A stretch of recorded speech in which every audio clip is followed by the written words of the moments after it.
Hello there. Welcome in. Good afternoon, and this is Drive Time on ESPN 700, 92.1 FM. I am Porter Larson alongside me today, and most of this week, my good friend Trevor Riley, former Ute and NFL defensive end, linebacker, football player, whatever you want to call him. Trevor Riley joins me on this Friday, a football Friday for us, as we're talking a lot of Utah football. We'll talk a little BYU as they visit Trev's old Buffaloes in Boulder. We'll talk a little Ryder Cup action as well with Paul Pugmire of Utah Golf Radio. So a bunch to get to. Jed Drenning of West Virginia's radio broadcast will give us a preview of what to expect in Morgantown as Utah visits West Virginia. Rojo, Robert Johnson, will stop by the program. He'll give us a breakdown of what we've seen from Utah's defensive backfield and, hey, maybe a scout of Utah's offense as well. That comes your way in the 3 o'clock hour. A little check-in with Real Salt Lake. Our guy Trey Fitzgerald will stop by, and we'll go from there. Later on in the show and in the afternoon, you'll hear from Morgan Scalley, the Utes defensive coordinator, Morgan Scalley. I'd like to see him calling some offensive plays, too. That'd be fun. You know, there's some theories that, well, I can tell you this, during COVID, we used to do some cross-training. I was working at Utah. We used to clinic each other. Kalani Sitake was an offensive player, was he not? He's one of the great defensive coordinators been around here. Yeah. It happens. I think I could call some plays, too. There you go. I think a lot of defensive players have a perspective that from, quarterbacking's one thing, but play calling specifically, especially if you're watching it from up above and you can see what's going on the field, they could take their shot at it. So we'll hear from Morgan Scalley. That comes your way about 6 p.m. on today's Best. The voice of the Utes, Bill Riley, and plenty more. But we are live at Tim Daly Mazda. We're down here at the Southtown Auto Mall. If you guys are familiar, there's the used car dealership. There's Tim Daly Infinity. There's Tim Daly Nissan. And, hey, we're here at Tim Daly Mazda on this football Friday. Utah's #1 used franchise car dealer with over 1,300 vehicles, including hundreds of EVs. The time is now, and Tim Daly has a forever warranty. The forever warranty is on new and qualified used vehicles, and you can't really get that anywhere else. Forever warranty I bought one before. From these guys. I bought an Expedition. There we go. I got the warranty. Fantastic deal. Yeah, you can't get a forever warranty very often. I bought a car last year. I'm not going to shout out the dealership, just to be clear. And I'll tell you, the warranty sure wasn't forever. It was didn't even make it the 5,000 miles that they promised me. Did you buy a rebuilt title? You did, didn't you? No comment. My goodness, okay. We used to build those down in San Diego. My Uncle Keith one time took 2 Volkswagen Golfs and put them together. Okay. And we got a title on them, man. So here's the deal, Trevor. I'm a car guy. I love cars, right? We're here at the dealership, so we can get in on that. But I didn't grow up with a bunch of money. But I love my BMWs. I love my Audis. So as a 16, 17, 18-year-old, I was always buying wrecked up ones and fixing them up myself. A real skilled man. You're a skilled man, dude. So I've always been driving like European coupes and sports cars. I've never spent more than 8, 9, 10 grand on a car. So love it. There we go. I love it, man. That being said, we're at Tim Daly where you can come in and you can get the forever warranty. You won't have to rebuild the car yourself in your garage. And these guys will handle it all for you. It's Tim Daly. They've got the blowout sale on all 2025 models. Remember, as we inch closer to the end of the calendar year, you're going to get the 2026 models rolling in. So they're trying to get these ones out of here so you can come in and check out the new ones. Come check out the 2025 models and the latest there. We'll chat with our friends at Tim Daly Mazda as well. All right, Trevor, Football Friday, Utah at West Virginia. This is a big one. I think that the way you bounce back from a Texas Tech loss is going to be huge. It's, a game that I look back upon as maybe the best roster Utah will face this year. There's 2 or 3 teams that are in that conversation, but Texas Tech is definitely one of them. How important is it to bounce back, and how important is the way you look in Morgantown, all the way across the country too? That's another variable that Kyle's got to deal with.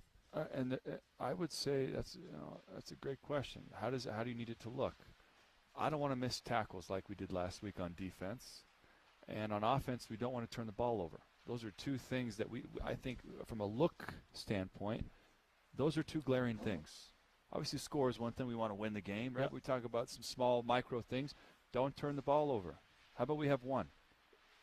The ball's been on the floor quite a bit this year. And number one can't fumble anymore, dude. Against Texas Tech, and that's the deal. Wayshawn Parker is been productive. He's averaging 5+ yards per carry. He looks good when the ball's in his hands, but if you're playing for Kyle Whittingham, man, if you put that ball on the turf too many times, you're not going to see a whole bunch of reps. That is given an opportunity to Nakari Rogers and some other backs there, Hunter Andrews as well, who is now out for the year. Oh, man. We'll discuss that a little bit as well, because Hunter was one of those.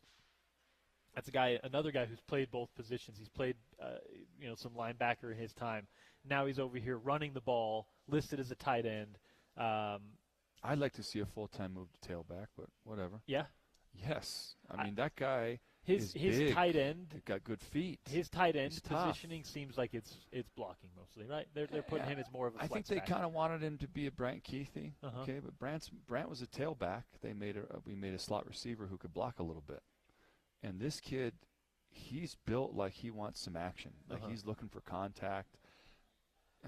Dare I say Scatabo? No, just Scatabo's a little more powerful looking I know what guy. you're talking about, though. But he reminds me, how about Jaquindon? Guy who's initiating contact, right? There you go, that's it.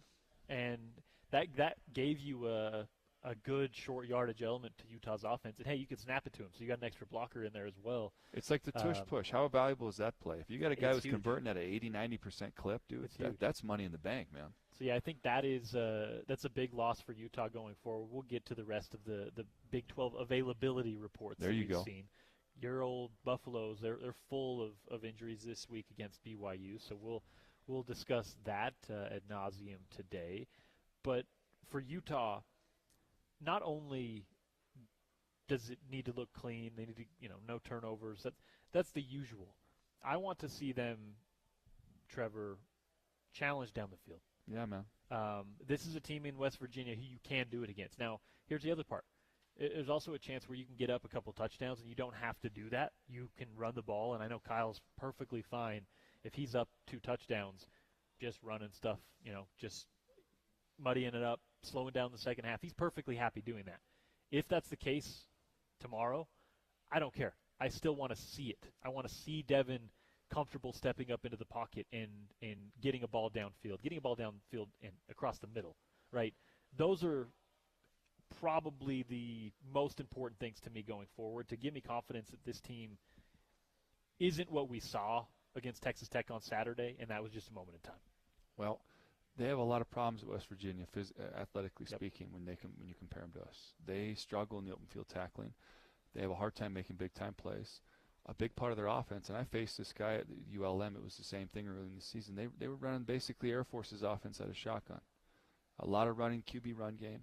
And so when you talk about opportunities for us, I'm also seeing them line up in the bare front. Yep. They're challenging offenses to go deep on them, dude. You think they'll probably they're low in the box? They're definitely going to do that this week. I mean, I would assume so. With they're going to be shorthanded. That double eagle look with those 2-3 technique. That's hard to run against. That's 85 bears for all you football aficionados. Mm-hmm. They're doing some of that on first and second down against heavy packages. I'm just concerned about. We can't give up trick plays, and we got to do better on special teams. I think we will do better on special teams, but as I look at this game, right, those are the two things that stick out to me. We don't want to get behind early on the road, and we don't want to give up any special teams blunders. Yeah, I think for Utah, that's an early start because what we've seen so far this year has been the opposite of that, right? They've taken some time to get turning. They've taken some time to get going. I think Wyoming, it was 3-0 at halftime, right? It was, man. 3 something like that. Week 1, it was slow start as well. So this is a Utah team that I think getting out to a quick start, playing a clean, not 30, 40, 50 minutes like we saw last week, but 60 minutes of football where you don't see a bunch of mistakes. You don't see the ill-timed penalties like we saw last week with the one that changed the game, I think, with the illegal man downfield. Oh, dude. Fano, you gotta quit doing that, dude. You're too good of a player, man. Yeah. You can't do that anymore, man. and especially when you're that good, right? He's the best. He's dominant in physically in the run game and even in pass protection. But when you are so good for 3 plays, do you remember Bowles? Bring it back on Garrett Bowles, exactly. He used to get holding calls, man. They would go off sides. He'd end up doing watch his hands. He's got a count on his hand over there because he figured it out. Hey, I'm the guy, man. I got to be. When your best players play well, you win. That's a theme across all football layers. We need these best players of ours to really ball, man. Four needs to ball out. 18 needs to be one of those guys. We got to find some guys that can be. Who's the best player down the field, Porter? Right now, who's the best player running down the field? Probably Jackson Benny. And so okay, I'm okay with that, right? Let's see it. Then we got to have it. But at the same time, you're going to need more than that, right? The teams are going to start keying in on that. He's no longer going to be a surprise for teams that have now seen him on film, and that's going to open up opportunity. That's going to open up a necessity for Tobias Merriweather, for Larry Simmons on the outside, for Creed Whittemore, who we haven't seen this year, a guy that transferred in. I think he's going to get his shot, man. And I think so too, especially with the absence of Dadrian Zipperer, who's going to be out for the year. You're going to see Utah need to get to that depth on the outside. Let me ask you this, okay? When you watch college football this year, I think it's been a great year so far in college football. Some good games, great year in the NFL. As I'm watching college, I'm seeing this become more of a matchup league, just like the NFL. I'm seeing individuals dominating. I'm talking about at the Power 4 level. I'm seeing that, right? You're seeing big-time players take action. And then you Look at the game Saturday. Where was it decided? And where did we know it was going to be decided? It was Utah's tackles against Texas Tech's front 4, and specifically their 2 DNs who were going to be playing on Sundays. And that was the story of the game, man. Then they had the receiver who made about 3 catches that were unbelievable. Okay, then they had a quarterback who just was throwing dimes, man. And those windows are tight. I'm trying to focus this into what I'm trying to say. We need to make sure that we're getting our best players in the action. Okay, whether that be Fano at the end, right, and Henry's showing up every Saturday, is he not? Every Saturday, the country in sacks. So those type of vibes, right? They have to be felt from the rest of the players. I'm looking forward to us having a dominant performance. Okay, as I watch these guys on tape, we should dominate these guys. It should be a 2 or 3 score victory minimum.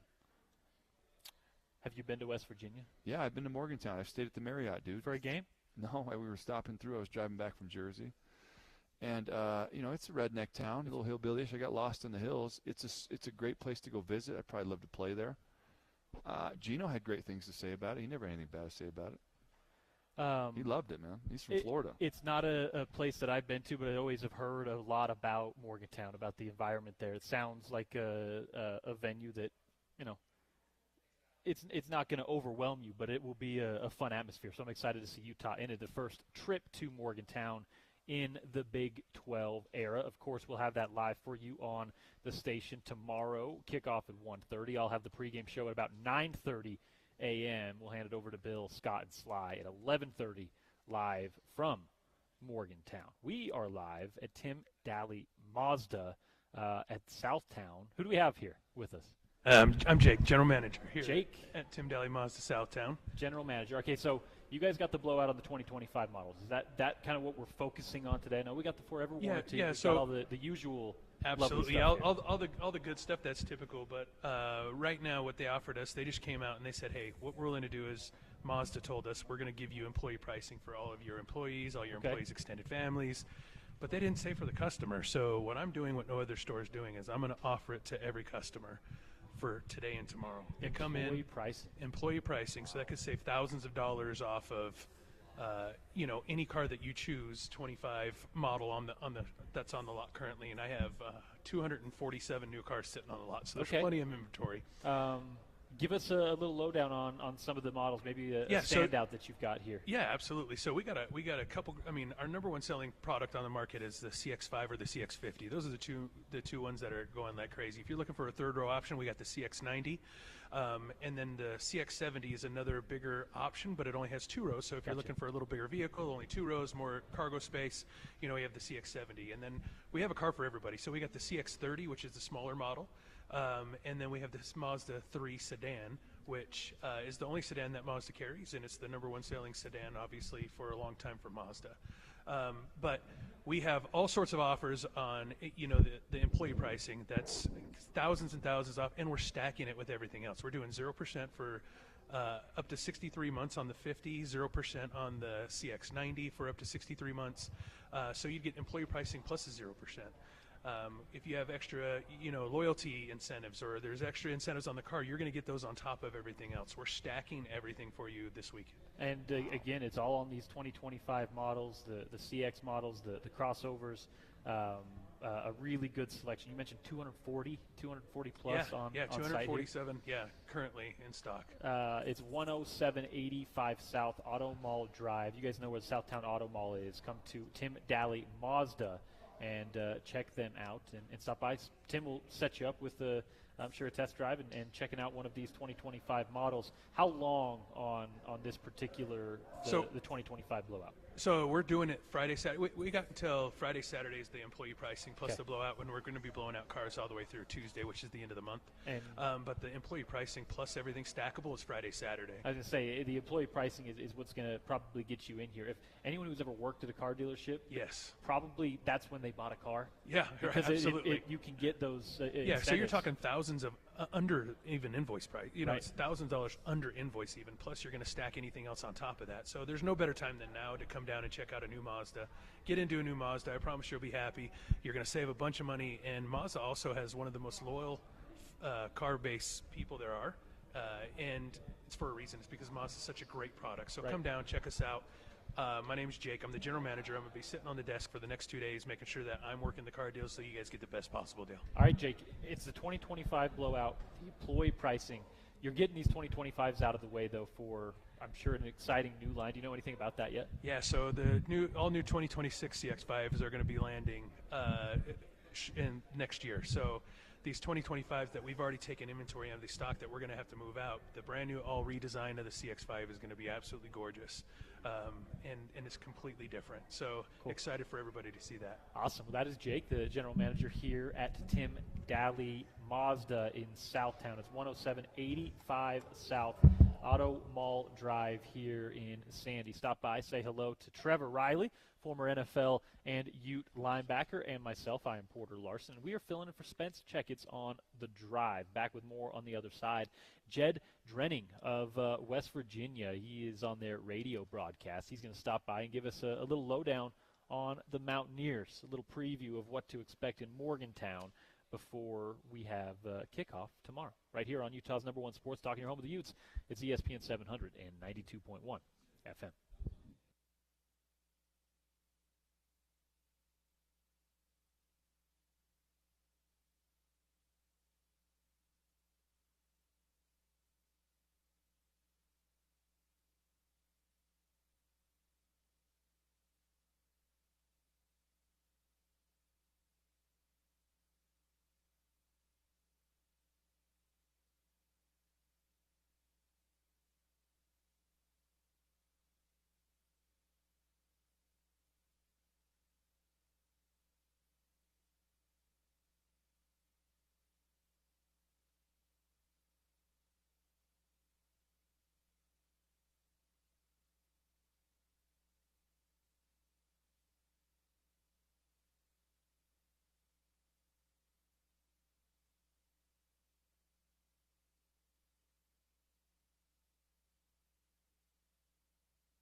Welcome back. Drive Time on ESPN 700, 92.1 FM. We are Utah's #1 sports talk, and, of course, your home of the Utes since 1940 or so. It's been a minute. We've been broadcasting Utah games since before World War II. We're live at Tim Daly Mazda here in Southtown. It's 10785 South Auto Mall Drive. I am Porter Larson. Trevor Riley alongside me for the duration of this one. At 6 o'clock, today's best will come your way. You'll hear Morgan Scalley. You'll hear the voice of the Utes, Bill Riley, and more leading into tomorrow, which, of course, is the call of the game. Utah and West Virginia in Morgantown, 1:30 Mountain Time, the kickoff on the radio side. We'll have Ryder Cup coverage leading into that with our friend Paul Pugmire, but we'll go live about 9:30 with Utah and West Virginia coverage on the station. Joining us now to preview the game from the side of Morgantown, he is one Jed Drenning at the Signal Caller. He is on their sideline and does some analysis for their radio broadcast. Jed, what's up, my man? I can't complain, and I'm still trying to learn some of the newer corners of the Big 12 circuit. What time is it out there right now? Yeah, it's about 2:30, so we're 2 hours behind East Coast time out here. Okay, now is that the case for all of Utah? Yes. Okay. See, these are the little cracks between the keys that I don't quite know yet. We'll be out there in Provo next week, so that's one of the reasons I was asking. There you go. Yep, we're on all the Mountain Time Zone out here in Utah, so right. We'll keep the clock set for you when you get out here next week. Please do. All right, Jed. Number one, we've got two teams that are Utah coming off a loss to Texas Tech. West Virginia, well, frankly, they're reeling on the injury side. Two teams that are trying to get right in Morgantown. What do you expect coming in from your perspective the first time you're welcoming Utah to your great state? Yeah, it is the first time, and I'm expecting a pretty salty Utah team. I mean, I saw two games that the final score might have been similar, but the games didn't really feel similar. Right. That game obviously got away from Utah late, whereas ours was kind of decided early. Yeah, I'm expecting Utah to be in a very much of a bounce-back mindset, and we're going to take their best shot. We have tremendous respect for Coach Whittingham and the physicality of that program. Of course, Coach Rodriguez is very familiar with Utah from his days at Arizona, and for that matter, he even faced Utah his first game at Michigan. Talk about drawing the short straw. His very first game at Michigan was against the best Utah team in history. That's just not good luck, right? But yeah, we're expecting a physical game against a very talented football team.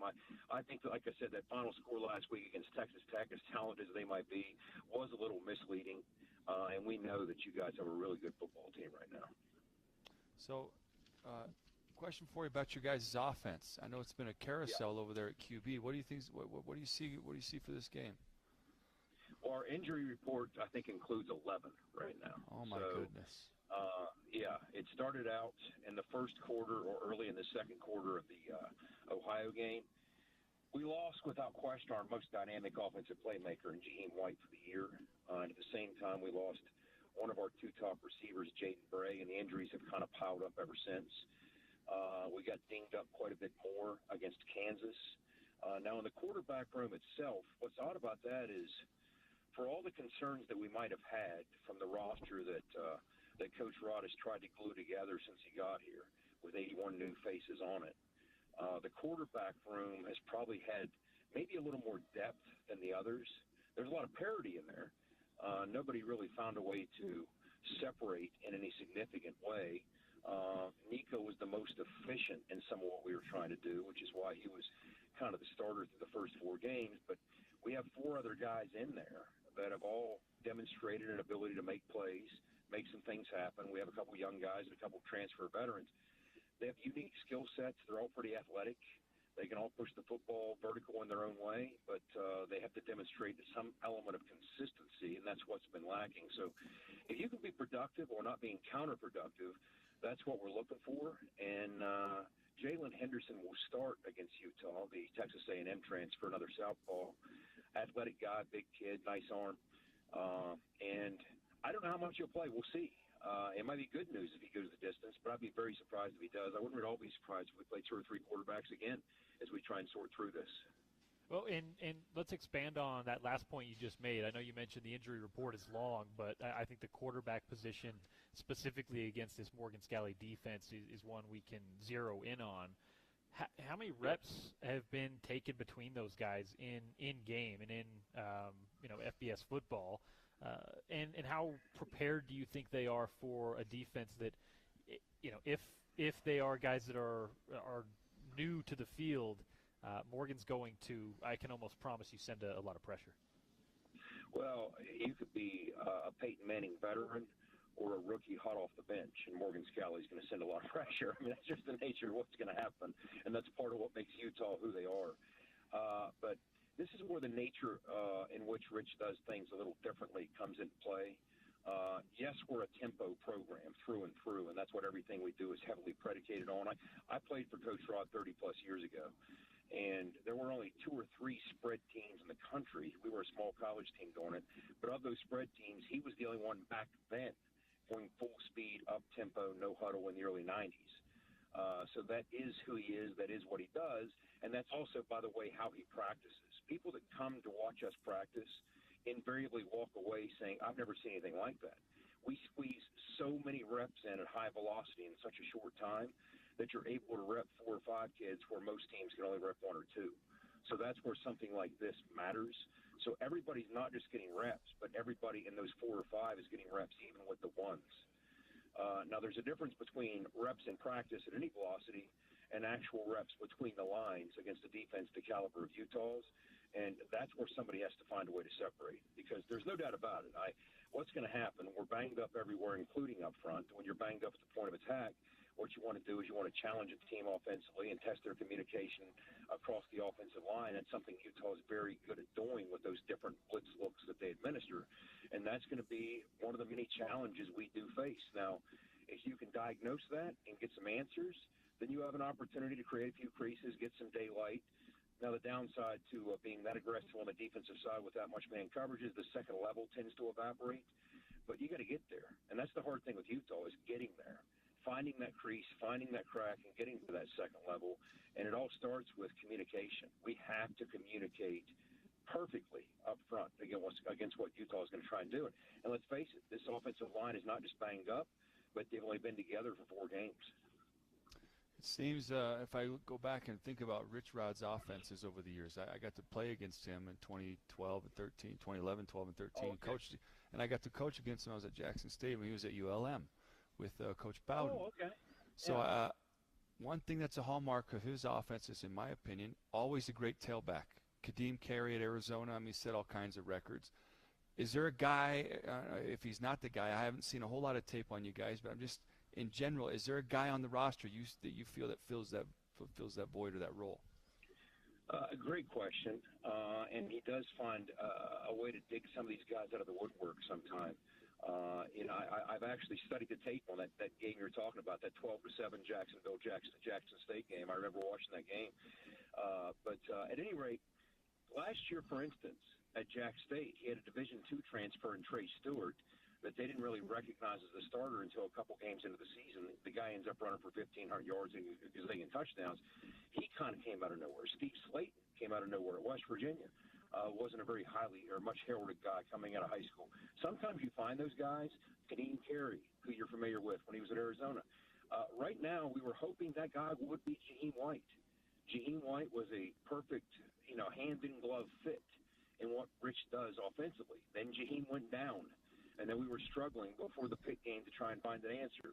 So we went through the depth chart, and some of the guys that we brought in, we found Trey Edwards, who was a big-bodied kid that was an FCS transfer. He's one of these kids that's bounced around 3-4 schools, made the most of the junior college ruling, found an extra year of eligibility. He's a big 230-plus kid, 225, 230, 6'2", 6'3", big kid. So he ends up as the starter, which we didn't think he'd be ready, but he was by the pick game. So after losing Jaheim, it seemed like our problems might be solved. And he comes out and runs for 140-plus yards and 3 touchdowns in the backyard brawl, helps us win. Well, he gets a hit pointer. And then the guy behind him got a concussion. So oh, my goodness. We're just short of, like, student trials. Are you guys going to have – You guys are gonna have student tryouts. Is that what you said? Because it sounds like Yeah. you're on board for that. I mean, geez, man, you guys got the injury bug. You're hoping. Sometimes they happen in clusters, and they certainly have. You're kind of hoping that. Again, he's trying to recover. It was a hip injury that he suffered against Pitt, so he didn't play. He didn't touch the field last week against Kansas. So we thought we found our answer, and suddenly the answer was short-lived. And the next week we were scrambling to find another answer, and we obviously didn't against Kansas. So he's still trying to recover. He's in the training room. Ty Edwards is. Sincere Bowers, who would have been right with him, is another transfer that is in protocol or has been in protocol this week. He had a concussion against Kansas. So, yeah, we're trying to sort through some things. You're going to probably see the name Dior Hubbard. Clay Ash he's a former walk-on. He's more of a consistent kind of – I don't want to say former. He's a walk-on who's a consistent part of what we do. Just not dynamic, explosive, anything like that. He's just kind of a glue guy that you can trust him to not make any mistakes and play a very efficient brand of football. But, yeah, it's an all-hands-on-deck situation. But what you like about Rich is, this isn't his first rodeo. He's done this for about 30 years as a head coach. So he's treating it like what it is. He's like, look, nobody's going to feel bad for you. It's just the nature of what you deal with. Sometimes crazy things happen. He talks about the time that, during his tenure at Arizona, they had to go into one of the USC matchups with a converted tight end quarterback. One of their top 4 quarterbacks got hurt. He said, sometimes these weird things just happen. That's what you got to do. That's why they pay us the money they pay us, right? We got to figure it out. We got to sort through it. Our O-line had been struggling. And probably the cornerstone of that O-line was the center in Landon Livingston, and he busted his ankle up against Kansas and had to leave that game. So he's in doubt. We don't know if we'll get him back this week or not. We're confident it's a short-term injury, but we don't know how short-term. So some of these things that we're learning today and even tomorrow about some of this personnel, that's kind of where we're at. But, yeah. You mentioned Landon Livingston, the offensive lineman there. It seems like outside of that, the injury report is mostly about the skill position guys. So as matchups with Utah go, the interior, the line of scrimmage is going to be paramount. What are the Mountaineers looking like on the inside, both offensively and defensively? Yeah, availability-wise, but also your assessment of them in this short season so far. Yeah, our right guard was a transfer from LSU. He was dinged up against Kansas, trying to work him back in. Our right tackle was a transfer from Arkansas. He got dinged up against Kansas. And so we're trying to sort through what his situation is going to be this week. And then on the left side, we have a transfer from Tulsa and Walter Youngbear. The matchup is always against a defense like Utah's going to be critical in the sense that, they're going to have size and they're going to have strength. And it's going to be difficult to move bodies against what they do defensively. And when you look at the creativity of what Coach Whittingham and Coach Scally do, in addition to the skill set and the size and the talent those guys have, it's a handful. You can't trick your way through a Utah defense. You just can't. I mean, at some point you're going to have to move men, and that becomes supremely difficult, even in the most ideal of circumstances. But when you're trying to find out and develop some element of continuity across your offensive line, the last team you want to face is Utah, but here we are. And so we've got to find some answers and find them quickly, and it's going to play out. Well, I'm looking at the stats here, and I'm seeing that special teams have kind of been a struggle for both teams, it looks like, throughout the season. Want to get your take on what's going on, what you predict for the game. Well, I would start with this. We gave up a kickoff return last week, and you can count on one hand the times that's happened in Rich's career. So out of all the shortcomings coming out of that Kansas game, that might be the one that set him off the most. So that's obviously going to be front and center. I mean, where we are as a football team right now is you're going to have to find a way to win the transition game with special teams. You're going to have to. We're just not good enough not to. And then what you got to do is find a way to win one of the other two faces. And then you can kind of find yourself in a 2 out of 3 proposition, and you'll have a puncher's chance to be in a competitive football game late in the game and make a play and try and win it. So to play like we played from a special team standpoint last week against Kansas, that's not going to cut it. That can't happen again. We're happy with some of the transition units. I mean, we've got a really talented punter, Ollie Straw, an Australian kid. Well, we're happy with where we are from a punt return unit standpoint. And we do think that we're getting our punt return back this week. He's also one of our receivers. He missed last week. So some of it's worked out well, some of it hasn't. We've had too many infractions on the kickoff return game to the point that we're kind of just happy if we fair catch and start at the 25. Why bother risking the penalty? That's kind of what's played out so far. But that's where we're at. And, you know, the last time we played you guys was in the bowl game in the heart of Dallas. And it strikes me that a lot of these things that I've been talking about this week, I was talking about then. And to me, that's the mark of a stable and solid program. It really is. It's like I said, it's not lip service to express how much respect we have for Coach Whittingham and you know how he handles his business out there in Salt Lake. I mean, you guys got a really solid program, and to have an opportunity to bring you to Morgantown and compete against you and see what we can do. I mean, that's what excites you. I mean, these are the types of games that excite you to be in a league like the Big 12 because.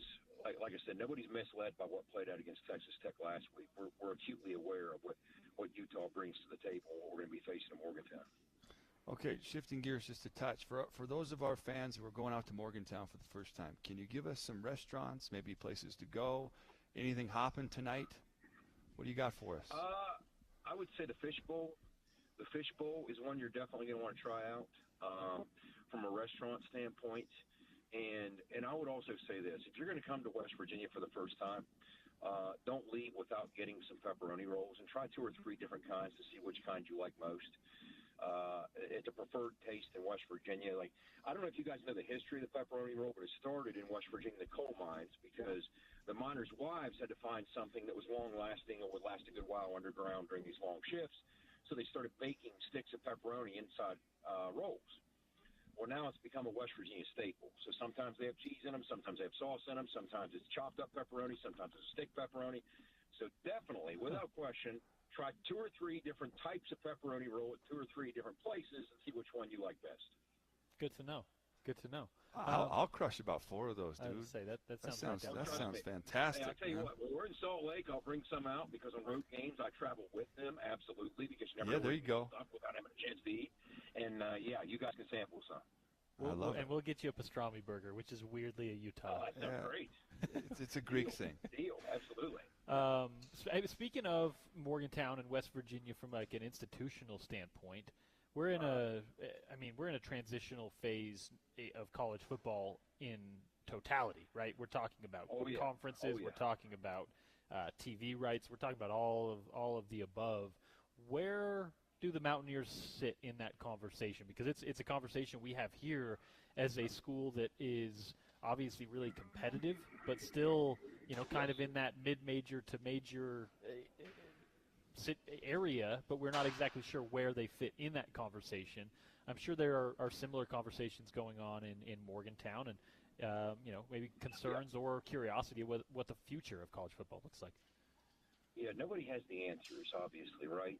But I think what you want to do, because the music will stop, most likely when the media deals are being renegotiated here in the next 4 to 6 years. And that's when major change will probably set in once again, when those new media deals are struck. That's when the next wave of, or I don't even know if we call it realignment anymore. We're running out of things to call it. But it's got to stop for it to be a realignment, right?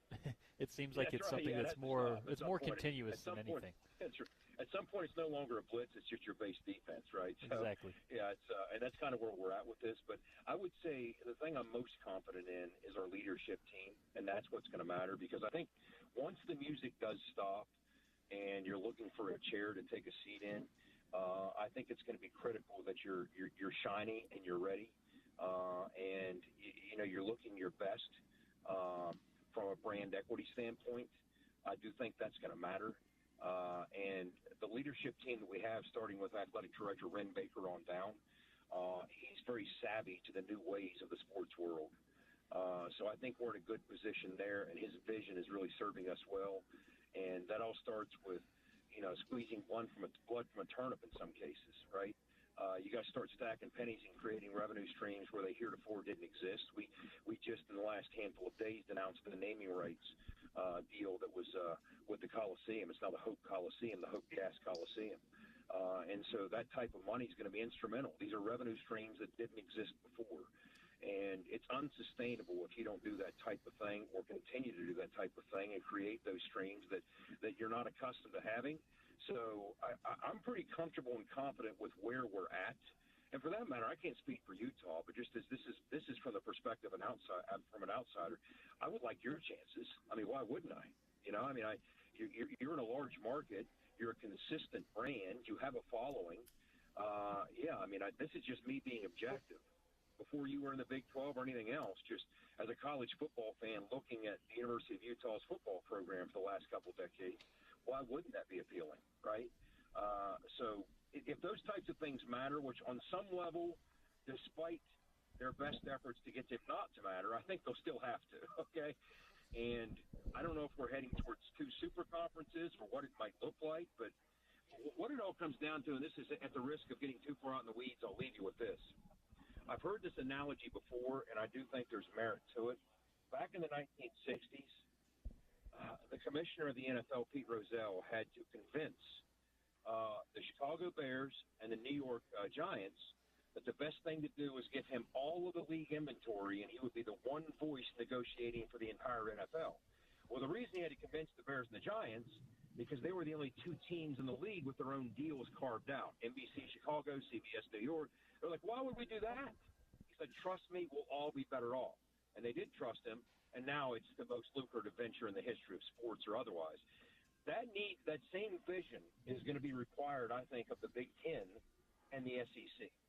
They're going to have to sit there and say, yeah, it's great to be an 800-pound gorilla in a $3.5 billion market, but why are we a $3.5 billion market when we're the second most popular sport in America in college football? There's money being left on the table. If we all act collectively, I think that money can be made, and the Utahs and West Virginias can flourish along with those in the Big Ten and the SEC. All right, Jed. Well, we're looking forward to it. Let the folks know maybe they're hoping for some pregame action. They're down in Morgantown. They don't get the ESPN 700 signal that far out. Where can they find your coverage? Yeah. I actually do a podcast with Owen Schmidt, the former fullback for West Virginia. We did a pretty lengthy Utah preview breaking down a lot of things. It's called In the Gun, and you can find it on YouTube or any of your favorite podcast platforms. And then our coverage, our pregame coverage, typically starts 3 hours before kick, and that's just a matter of flipping through local stations and finding it, which you will. That's the Learfield Mountaineer Sports Network coverage on game day. That is Jed Drenning of West Virginia's radio broadcast, at the Signal Caller for his podcast and more. Hell of a football player, hell of a quarterback back in his time, and now doing some good analysis. Thanks, Jed. I appreciate it. We are live at Tim Daly Mazda here on a Football Friday. Of course, Utah, West Virginia comes your way tomorrow. Bill Riley, Scott Mitchell, Stevenson Sylvester will be live in Morgantown for the call of that one. But today, this Football Friday, we're out here at the dealership with our friend Jake from Tim Daly. All right, 2025 closeout and employee pricing, employee incentives. Give us the latest on those, because I think that's probably the most important part about what we got. Absolutely. So employee pricing, like you said it on the last segment, was, typically anybody who's been in the car business, when they buy a car is when they can get those employee incentives, right? Well, we're able to open it up to the public. We're not supposed to, but I'm doing it anyway. You're the boss here. I am the GM, but I'm going to have to answer to Mazda. But right now, I'm going to give you guys the opportunity to be able to capture those incentives. So each car is different, but it's a certain percentage under invoice that you're going to get. So you're talking thousands and thousands of dollars off of MSRP. Plus, we're also stacking the extra incentives on top of that, whether it's the rebates or it's the 0%, 0% and rebates. If you currently own a Mazda, you also get loyalty, you know what I mean? So right now is the best time ever to come out and find a new Mazda. It's 10785 South Auto Mall Drive here out at Southtown. If you guys know where Southtown Auto Mall is, all the dealerships are out here. We'll come to the Tim Daly Mazda one and chat with Jake and the team here. What models are you highlighting, or? Yeah, so I'm sure all of them are. All of them are available for sure. We have a whole bunch of 50s. We have a whole bunch of 5s. We're ready to go. we're excited to move the needle and get some new Mosses out there on the road at a huge discounted price and great rebates and incentives. What about financing? Any financing deals going on? What terms you got? Yeah, so we got 0% up to 63 months on the 50s. We got 2.9% on the 5s. We got 0% on the 90s.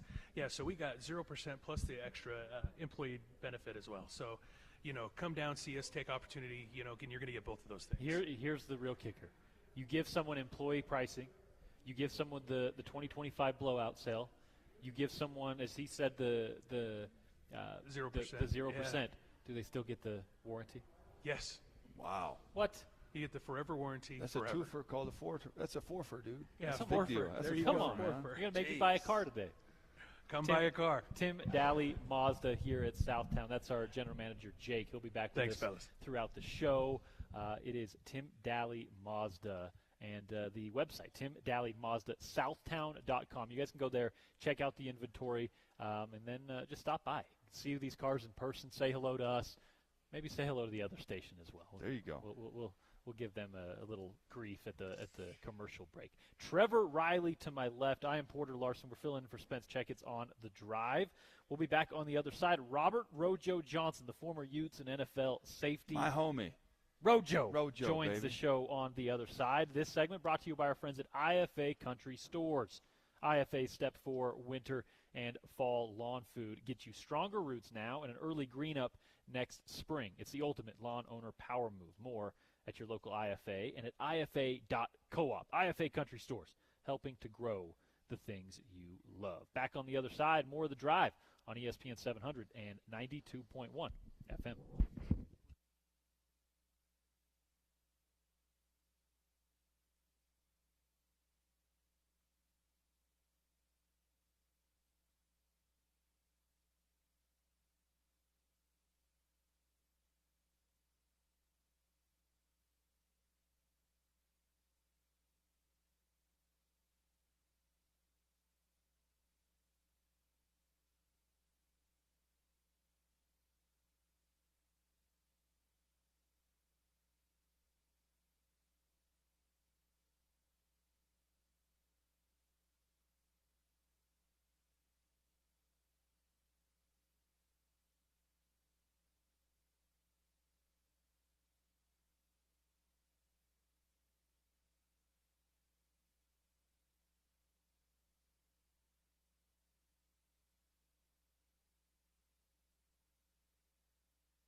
Welcome back. Drive Time on ESPN 700, rolling along on a Friday afternoon, Football Friday, if you will. We are live at Tim Daly Mazda in Southtown. That's at the Southtown Auto Mall out here in Sandy. 10785 South Auto Mall Drive. Come by, say hello. Trevor Riley in the house with us here. Talking Utah football as we approach kickoff tomorrow of a trip to West Virginia to face off with the Mountaineers, the third ever meeting between Utah and West Virginia, the first ever meeting in Big 12 action. The only other two times these teams have faced have been both bowl games, believe it or not, in 1964 and 2017. Our next guest on the program knows a thing or two about Utah in bowl games. Well, he is one Robert Rojo Johnson, who I just realized, and we just figured out, actually did overlap his time on the Hill with one Trevor Riley. I always forget, Rojo, you stuck around a little bit after that Sugar Bowl performance. Oh, yeah. I mean, I had to stay my senior year, and Trevor, that's my boy. I'm going to tell you what, first time I met Robert, right? I'm on the basketball court in the Huntsman, and this dude is dunking on people from outside the key. I'm not joking, dude. And this is before Derek Shelby blew his knee out. He's doing 360s, about 250. Mm-hmm. So I'm out there, and I'm playing. I know my game's real tight with the fundamentals. I'm Dennis Rodman. Okay, I can shoot a little bit, but okay, I'm Dennis Rodman who can't jump inside. Boxing out. So he goes turnaround jumper. And I'm watching this in the sideline. I'm like, okay, listen, if Robert tries to dunk on me, I'm either going to tackle him and foul him, or I'm going to have to block it like a volleyball. Okay, my hand palms up. Okay, because I can't get high enough to get the ball. So sure enough, he comes down. I'm the only one to get back on defense, right, Rojo? It's a steal. I'm running back on defense, all right? I'm the new guy in the block, and it's 2-on-1. Okay, it's Greg Bird on one side and Rojo. And Greg Bird could fly. You remember that, Rojo? He could fly, dude. He could get him dunking. So sure enough, it goes to Greg, then back to Rojo, and now he's cocked, okay? Arm back. And I'm about 2 inches above the rim, okay, and he hits my hand, right, and the ball goes out, and I said, hey, Brett, not today, dude. The next one, I'm taking your legs, dog, not today. Rojo went on to score all the points, and they ended up winning the game. But that's my Rojo story, man. This guy was a freak athlete. Everyone who didn't get a chance to watch this guy. The greatest play I've ever seen in college. I'm almost done, Robert. This is the introduction, okay? I like it. Was it Colorado State, Robert, where you pitched the ball back to Cole Messi from the sideline? It was Louisville, the home game. You remember? Yep, Louisville. Tell me that story. What was the situation? I know you know it. Tell me what happened there.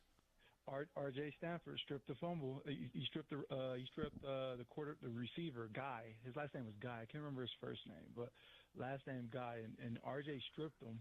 The ball bounces to me, or somehow it pops out of the receiver to my hand, and I'm going out of bounds. I had to basically save it from out of bounds to throw it back in.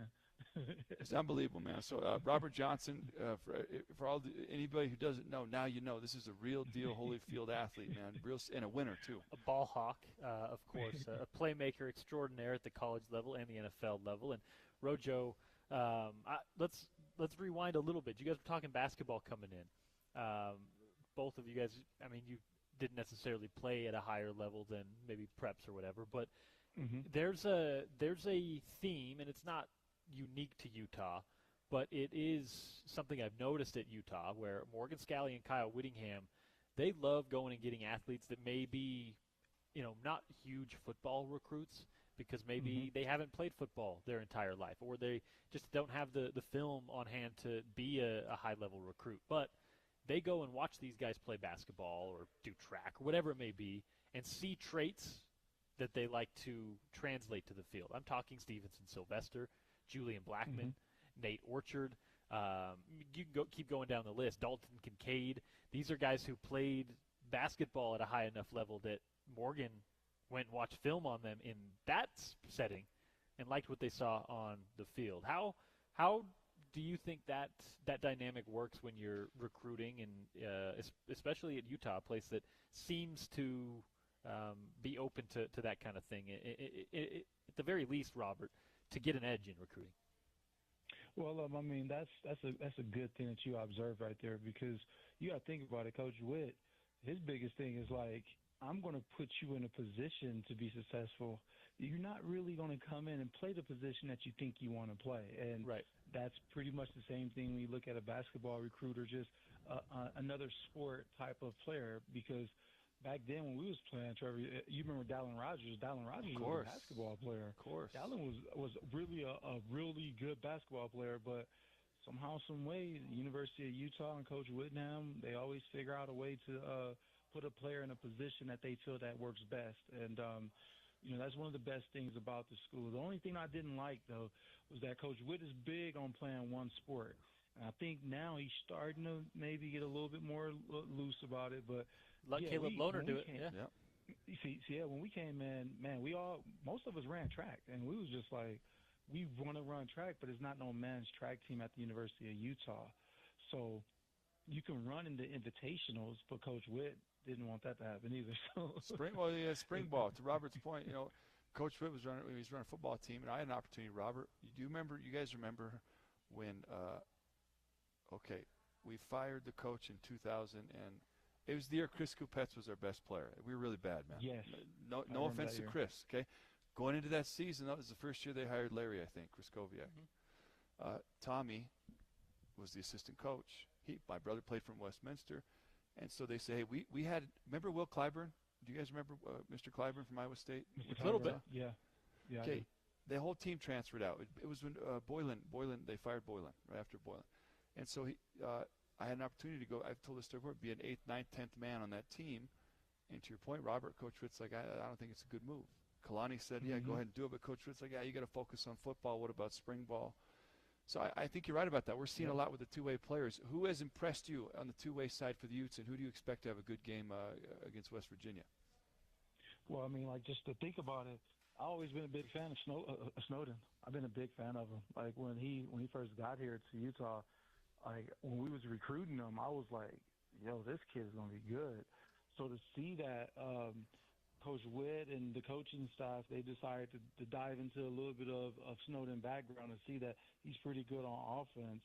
That's a big thing. But Snowden, but then the new kid, my safety, cornerback or nickel, Jackson Benny. Oh yeah. My God, yeah, I like him a lot. And this past game, I didn't get a chance to see the first half of the game just last week because I was coaching my kids' game. But he's an offense. He's just an athlete. Like, he's a super athlete, and I'm really excited to see what we're going to do with him because I got a feeling that, and I'm not trying to put it as like I don't want the fans to get upset to say I'm trying to match him up, but yeah, I know you remember Eric Weddle. Yeah, oh yeah, man, the GOAT, dude. Yeah, Benny he's super athletic, and I told a couple of people like this kid is different, and when there's a kid that's different, he can make things happen, and he has been proving himself since the season started. He's been proving himself, which is amazing. So I'm really excited to see, and then impressed, and would say that he will probably be our playmaker of the whole year of being able to play both ways. If our offensive woes down the field continue, which I hope they don't, there's discussion. And I want to ask you this: would you consider moving a guy like Benny more full time to offense? Hey, why don't we need you more at receiver?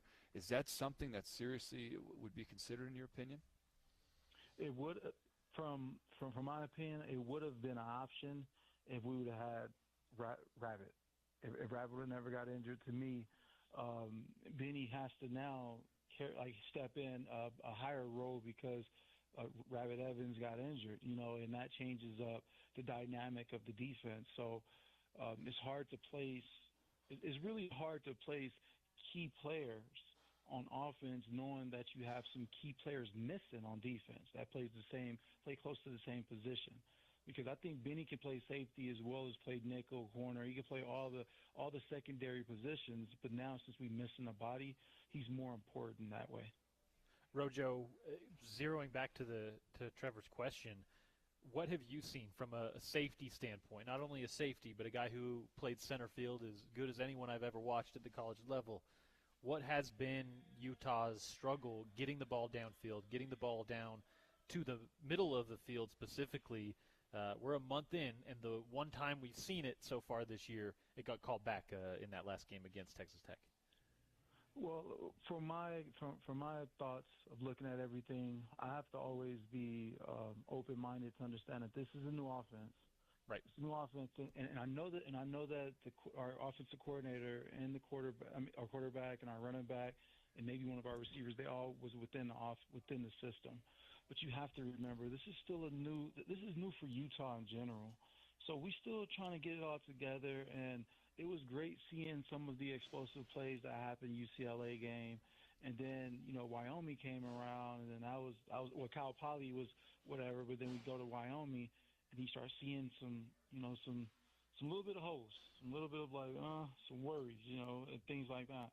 And then we played Texas Tech, and, you can see that the offense was still trying to get things together. So I just want the fans to understand one thing is that the way that the offensive system is set up, it will be explosive, but we just got to find the explosive playmakers from what my opinion is. We have the quarterback, we have the running back. Now we need to find out which receiver is going to be the explosive person that's in the system. And then you got to think about our tight ends. Who's going to be the most explosive? We got to figure that out, and it's going to take a little bit of time and a little bit of hiccups, and it's still early in the season. It's a long season, so don't get too down on our Utes, but it's still a learning experience because this is a first-year system that's being put in. So I want to pose a situation to you and Porter here. Okay, let's say we win the game, right, and it's still just not looking at what we want out there. The way I see the game, the way I see our roster, and the way I see our coaching strengths, and, to your point about this being a new system, and I'm thinking if I'm coaching, I'm moving Smith, Snowden, and Benny full-time to offense. I'm betting on my depth and coaching on defense. And I think that is – I'm bringing that up just to pose a question. That's kind of what I was getting at with the first one. Do you guys actually think that this could be possible? And number two, is there any freshmen, sophomore guys we haven't maybe seen that maybe could step up to the table and be those answers? Right. That's a really good question because you're totally right about we know what we have in those defensive players that's falling over to the offense. We know that they making plays. My goodness, dude. But then when you think about the longevity of the season, Trevor, you played and you coached. That first quarter of the season, probably the first 4 games, you start having those okay, we should be starting to catch the rhythm going into that 5th, 6th game. Yep. And then it's and then by the time you get to the 7th game, it's we should know now exactly what we have, what we need to do. We done been through this rodeo multiple times this week. Now it's let's get it going. So I'm still just we need to identify which receiver or which player can be a explosive player in our offensive system. That's what I believe. What do you think, Porter? I think that, like Robert said, had Rabbit Evans not gone down and you have the full complement in the defensive backfield, I think you have much more flexibility. But with what we've seen now, you have Nate Ritchie who's come in and he's been good, but I think you've seen him still getting the mission legs out from under him, right? That's where I struggle with it. If you get further on down the year and you do feel comfortable, you're getting a lot of production out of your defense. I could see it maybe more so with Jackson. But, man, he's been so good at that nickel spot. He's been such a good I hear you, but ball hawk. The Utah difference Utes maker on have given defense. 5 trips to the red zone all season. I know. 4 games. Offense has only entered the red zone 5 times. Yeah. Now, I'm looking at the product, right? And the first couple weeks it was good, but it was all the same question that you said it, Robert, that receiver position. I've seen this already with Travis Hunter. We had some low things. He's a special dude, man, but he's playing 100 plays a game. And we're talking about Rich Rod this week. We're about ready to see about 80 on defense, are we not? Yeah. Probably. So I want to, do we have any depth there? Do we have anybody that's going to step up? And we're going to see. Robert, I want to ask you, as far as the secondary goes, just to pivot on that a little bit, what are you seeing out of the safeties? Are you seeing some great play there in the post? Do you see anybody stand out? Honestly, I see them doing their job. And that's our motto. That do your job no matter what. And some of those big plays that happened last week, I'm not blaming the corners because we're all one team. That's just how it is. But What I would say is that some of the coverages that from when I was looking at, they was made that way where it's like the quarterback got to put a perfect pass on the receiver, and y'all seen it. Yep, he did. You got a risk reward when it comes to some of the plays, and I know Coach Scally pretty well. In Coach Scally eyes, it was just like, hey, that's like our cornerbacks was there. It's just a good pass, a good catch, good players making plays, and looking at the secondary, like I really like Teo, I think. Yeah, Johnson. Yeah. He stands out for me all the time, and yes, I like him. He a Johnson. Come on now. But no, he's a good player.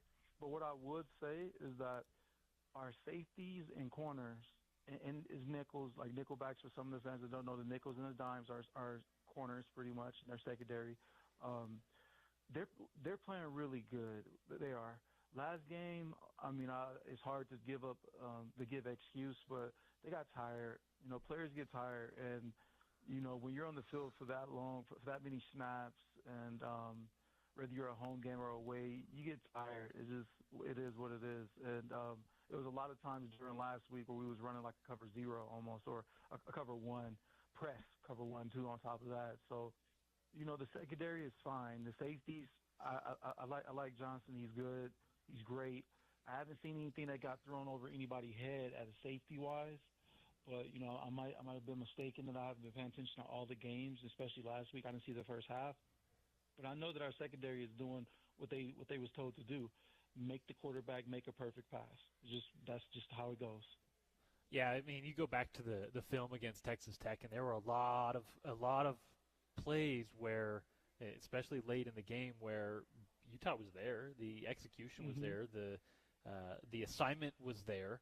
They just got beat by a really good throw into a wide receiver who made a play. Now, you can't always use that as kind of a fallback. Utah's going to have to figure some of those things out on the back end. And there were, I saw against Cal Poly, there were a few broken coverages, and that one of them ended up with an incompletion. They didn't connect on it, but you did see a few broken coverages. Utah's going to check those on film and figure out what went wrong there. But Rojo, with this Utah defense, it feels a little bit at times like last year, where they are really holding their own. They're working with, field position last week with Texas Tech. A lot of it, they were in their own territory, and Utah still held strong on the defensive side of the ball. If Utah's offense doesn't get going in the way that we hope, and the way we expect, and the way that we saw with Jason Beck at New Mexico last year, how confident are you in this defense to, keep them competitive, keep them in football games in a way that we saw them do the year before last, but maybe not quite as much in 2024? Well, what I can say is that we still got Coach Scally, we still got Coach Witt, and, Trevor, and Porter, too as well, is that the last couple of years of Utah football, nothing against the offenses that we have had, but it always has been the defense kind of, it's been a defense show. Like nothing, like I said, it's nothing against our offense, but we all know, and even the fans that's listening, we all know that the defense has always been one of the a really, really hard-nosed defense that's always trying to hold up, and we always fall back into games because of the defense. And this year, the hope was not to make it seem like the defense has to just hold up and then we try to get 3 points. But this past game, it was a reality check. It was one of those, we have to remember that, we want an offense to be able to at least score 21 points a game. We want that. And it was looking promising at the beginning of the season, but right now we might have to go back into that mode of understand that the defense, we got to get the ball. That's our goal. Get the ball, turnover, but go score with the ball has always been our biggest win for the University of Utah in general. Even when you think about all the interceptions back to the crib, the interceptions for points, we got a streak going. So I really believe in my heart that the defense can hold up, but then the goal was not to make that happen like that this year. Robert, quarterback, shifting gears to the QB. Everyone, he's been the talk here. Is he injured? Is he not? How was he last week? Why aren't we throwing the ball down the field? Just give us your analysis and what you see, and what you project for the game on Saturday.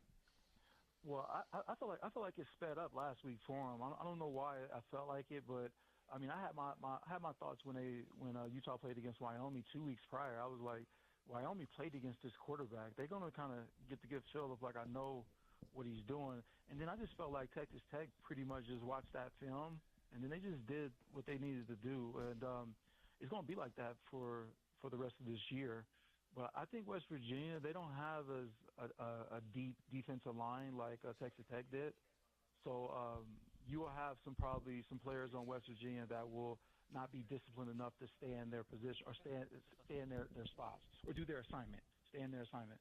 But we just got to – I just hope that our quarterback can find his swag again and then just be able to kind of play relax and throw to where he needs to throw it. But we just need playmakers. Like, it's not the quarterback's fault when a play breakdown and he's trying to figure things out. Sometimes the same way that he's trying to figure things out and run around and stuff, our receivers and whoever that's on that receiving end need to be running around trying to get opens as well to make it easier for him to throw it.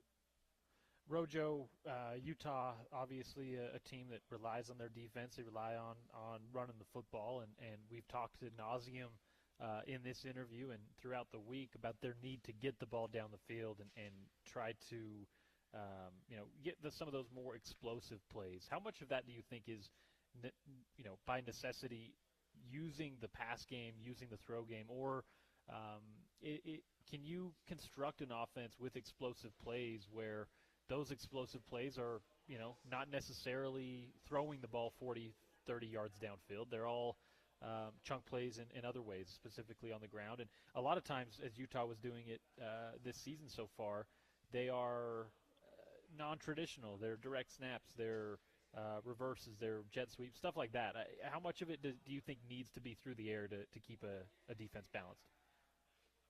You have to, because we have some really good running backs, right? And we once was a run-first offense, but now we're just like trying to figure out whether we're going to be a pass or a run. But being able to balance it out, like I feel like Texas Tech was sort of loading the box. I think it kind of felt like it because it felt like they just like y'all receivers can't get past our DBs.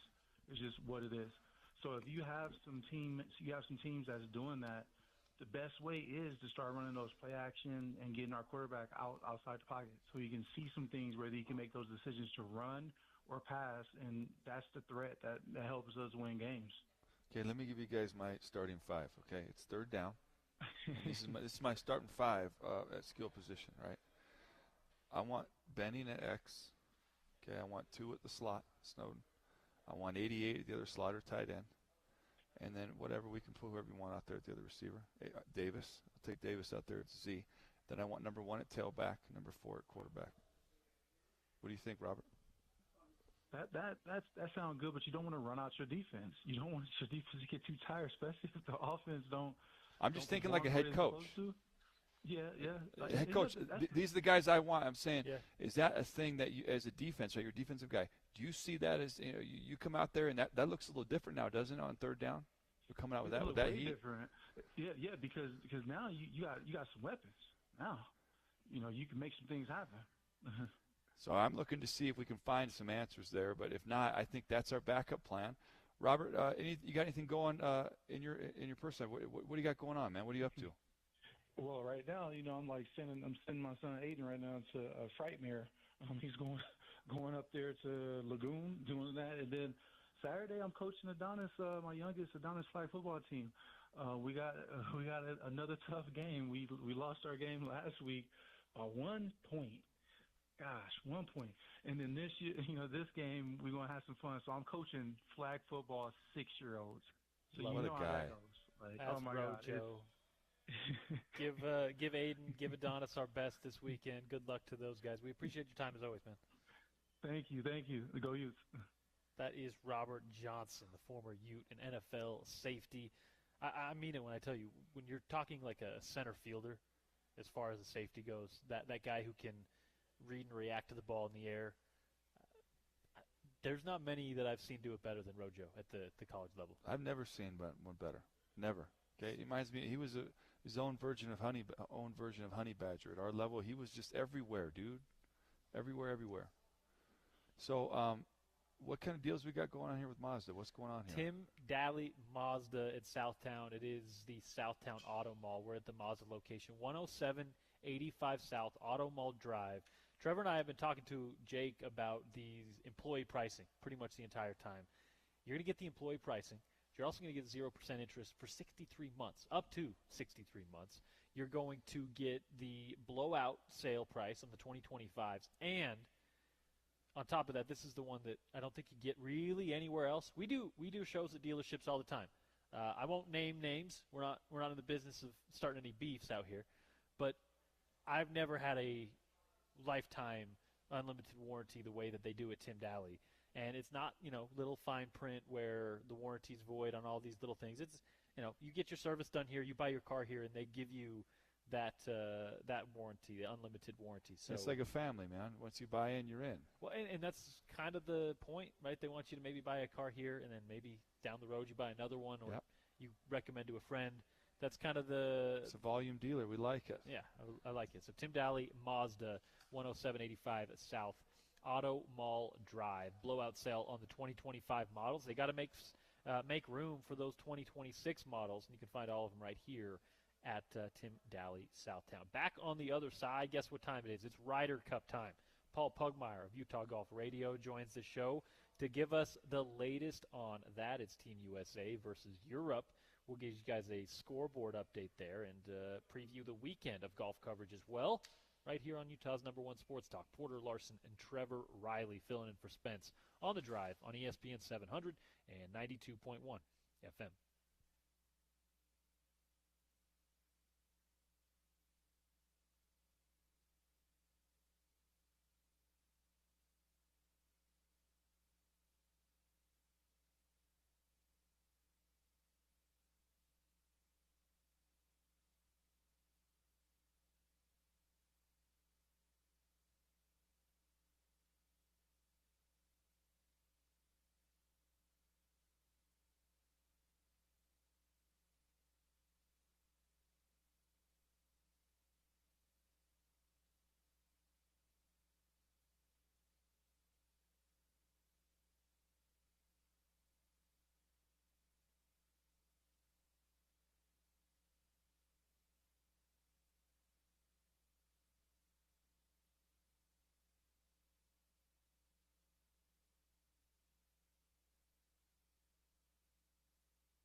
Welcome back. Drive time on a Friday on Utah's #1 sports talk. This is ESPN 700, 92.1 FM, a proud part of Utah's ESPN radio network. I am Porter Larson. Trevor Riley is to my left. He is, of course, former Ute NFL linebacker. We're going to switch gears a little bit in this segment. Talk some golf, some Ryder Cup action with our friend Paul Pugmire, Utah Golf Radio.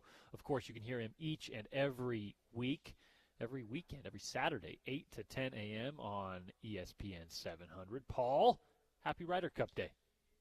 It is Ryder Cup Day, Porter. This is great fun, huh? A lot of fun for the uninitiated. Give them the lowdown on the Ryder Cup, how they keep score, how they do the match plays, and the matchups between the players, between the teams. It's a lot of moving parts. It's fun, and I like that they change it up a little bit. But if you're someone who just follows the tour, and then you tune in and you look at the scoreboard today, you're going to be confused. Yeah, exactly. So the Ryder Cup is a biannual, every other year event that pits a team of 12 American players against 12 players from Great Britain and Europe. And it's got a rich history going back more than 100 years, but it really took a change in its trajectory in the 1980s when the team was expanded from just a Great Britain team over on the other side of the pond to a team that included European players. And they did that to make it more competitive, to make it more equal, because the U.S. was dominating at the time, and to bring in Seve Ballesteros and Bernhard Langer. And it really worked. It's a very, very competitive and hyper-energetic event now. The format is like nothing else. The two teams play for a total of 28 points. There's 1 point for each of 28 matches, and it's over 3 days. There's a set of 4 matches in the morning on Friday, and then in the afternoon on Friday. Then again, same thing, morning matches on Saturday, afternoon matches on Saturday, and those are team events between 2-player teams in what's called a foursome format, which Americans often refer to as alternate shot. And then that's in the morning each day, and then in the afternoon it's foursomes, which the Americans normally refer to as best ball. And then on Sunday, all 12 players of each team go out in head-to-head singles matches, and then there's 12 more points available on Sunday. So it is head-to-head, in-your-face, match play competition. The gross score doesn't matter, but this is, like I say, a hyper-energetic event that tends to produce a lot of birdies and a lot of great shots. It's always played on great golf courses, and that's happening today. They're at Bethpage Black, one of the big bad boy courses in the world, and it's just so much fun to watch and to follow and to keep track of. So I want to ask you if there's any matchups you're looking forward to. For example, I would love to see it on Sunday, John Rahm versus Bryson DeChambeau. I would love to see that. Is there? We all want it. I mean, wouldn't that be the best? So is there any particular matchups today that I think McIlroy were tied through 15? Is that right?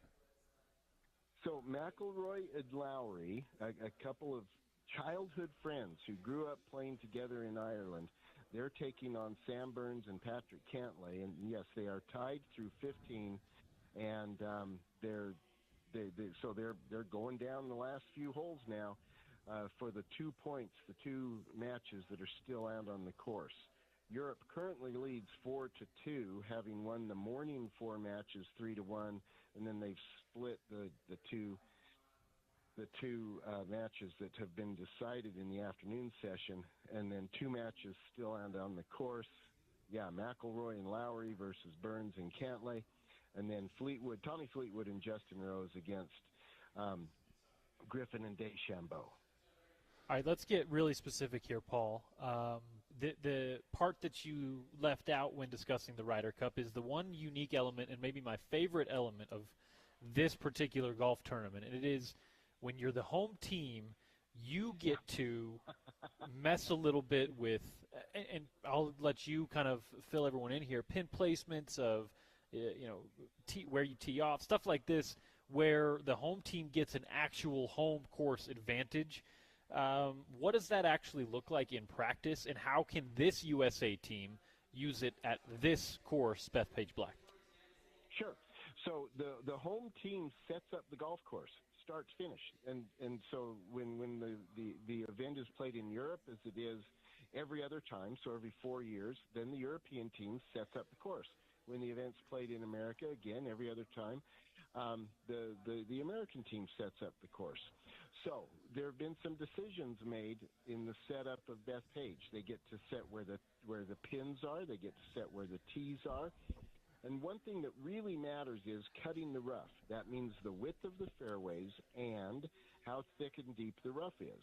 And statistically, the American players are not as accurate drivers as are the European players. And so the decision's been made by Keegan Bradley and his team. Keegan Bradley, of course, the captain of the American squad, to cut the rough down a little bit. It's only 3-inch rough. It's not very penal. But what the thinking is that statistically, over the course of 5 matches in 3 days, that our star players who tend to not be as accurate off the tee, are you listening, Bryson DeChambeau and Justin Thomas? We're talking about you. That these guys won't be as hurt by inaccurate driving. So that kind of thing is plays into the thinking. Now, what that also means is that Rory McIlroy gets to haul back and let it fly because he's hitting into less than penal rough as well. Now, you add to that something that's beyond everybody's control this week. Bethpage, that's on the southern part of Long Island, they've gotten a lot of rain this week. The course is soft. These guys are throwing darts into the green from out of the rough, and the ball is sticking like you would never expect to see, and it is changing the dynamic of play. Now, it's happening for everybody the same, but it is affecting play. Yeah, I love that element of golf where they get to pick and choose some of the things. As the home team, I'll tell you, as a one-time golf staffer at country clubs, the one time that I was able to pick pin placements for a tournament, folks weren't happy. So the U.S. Open did, huh? Okay, so I want to ask you about strategy.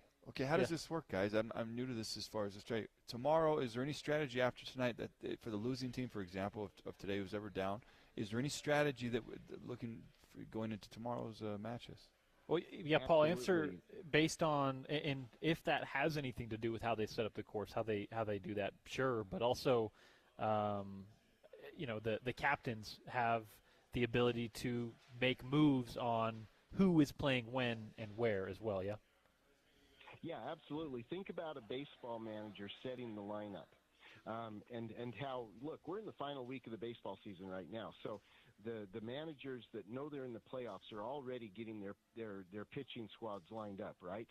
The same thing happens here in the Ryder Cup, although on a much tightened time frame. The captains have until 1 hour after the last match is decided to submit their lineups for tomorrow morning. Gotcha. And so based on what they saw today about players that really showed up, I'm talking about Cam Young. He showed up today. He played great, which is no surprise because he's a son of Bethpage. He grew up playing Bethpage as a kid, and now he's played his way onto a Ryder Cup team that's at Bethpage. It's a great story. But anyway, and there's a couple of players who did not show up very well today. Keegan Bradley will have to decide within an hour of the final match here that's going to take place. They'll finish within the next 30 minutes probably. What his lineup will be, who he will pair in the foursome or alternate shot, and who he will in the Saturday morning round. And then an hour after that completion of that, or actually it's a tighter time frame on the midday rounds, he'll have to submit a lineup card for the next day, the next round as well. But one of the things, we're talking about players who show up. Patrick Cantlay is a cold-blooded assassin. And just right now, as I'm talking, he just drained a 25-foot putt to take his match with he and Burns' match with McIlroy and Lowry back to all square through 15. And now, Cantlay missed a 4-footer on 13, but the reality is he has been really playing well today. And that was a big-time putt he just made. So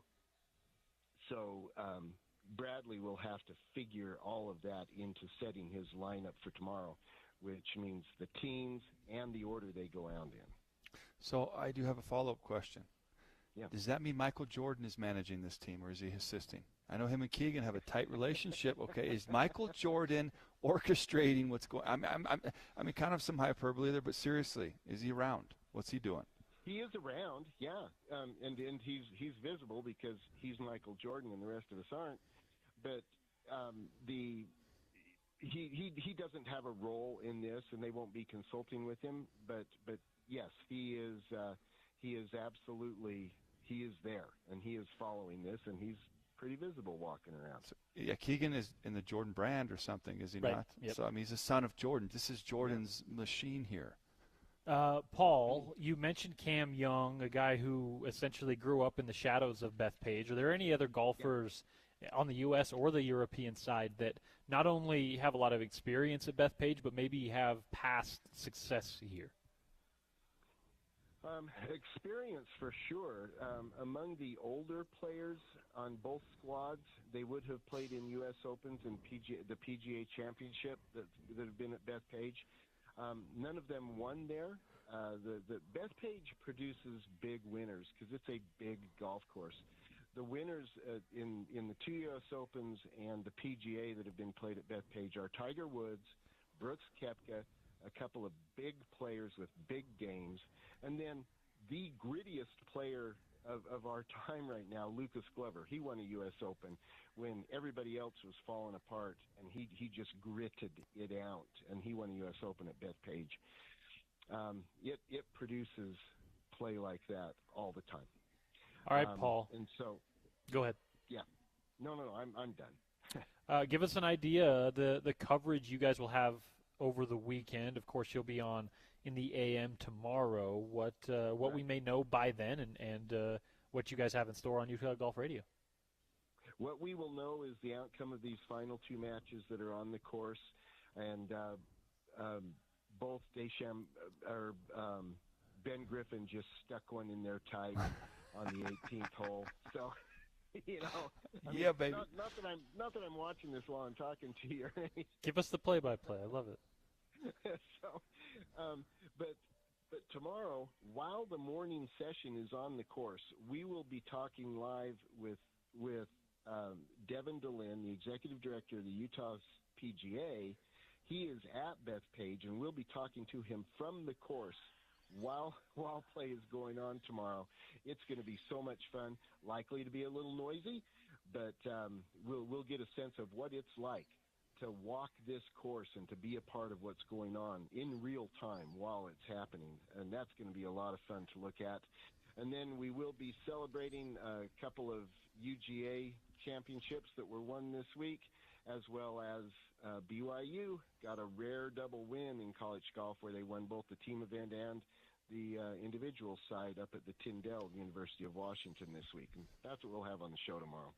There you go. That's Paul Pugmire of Utah Golf Radio. You can hear him bright and early, 8 a.m. tomorrow on the station. Paul, we appreciate your time as always. And, go watch that Ryder Cup, and we'll tune in tomorrow.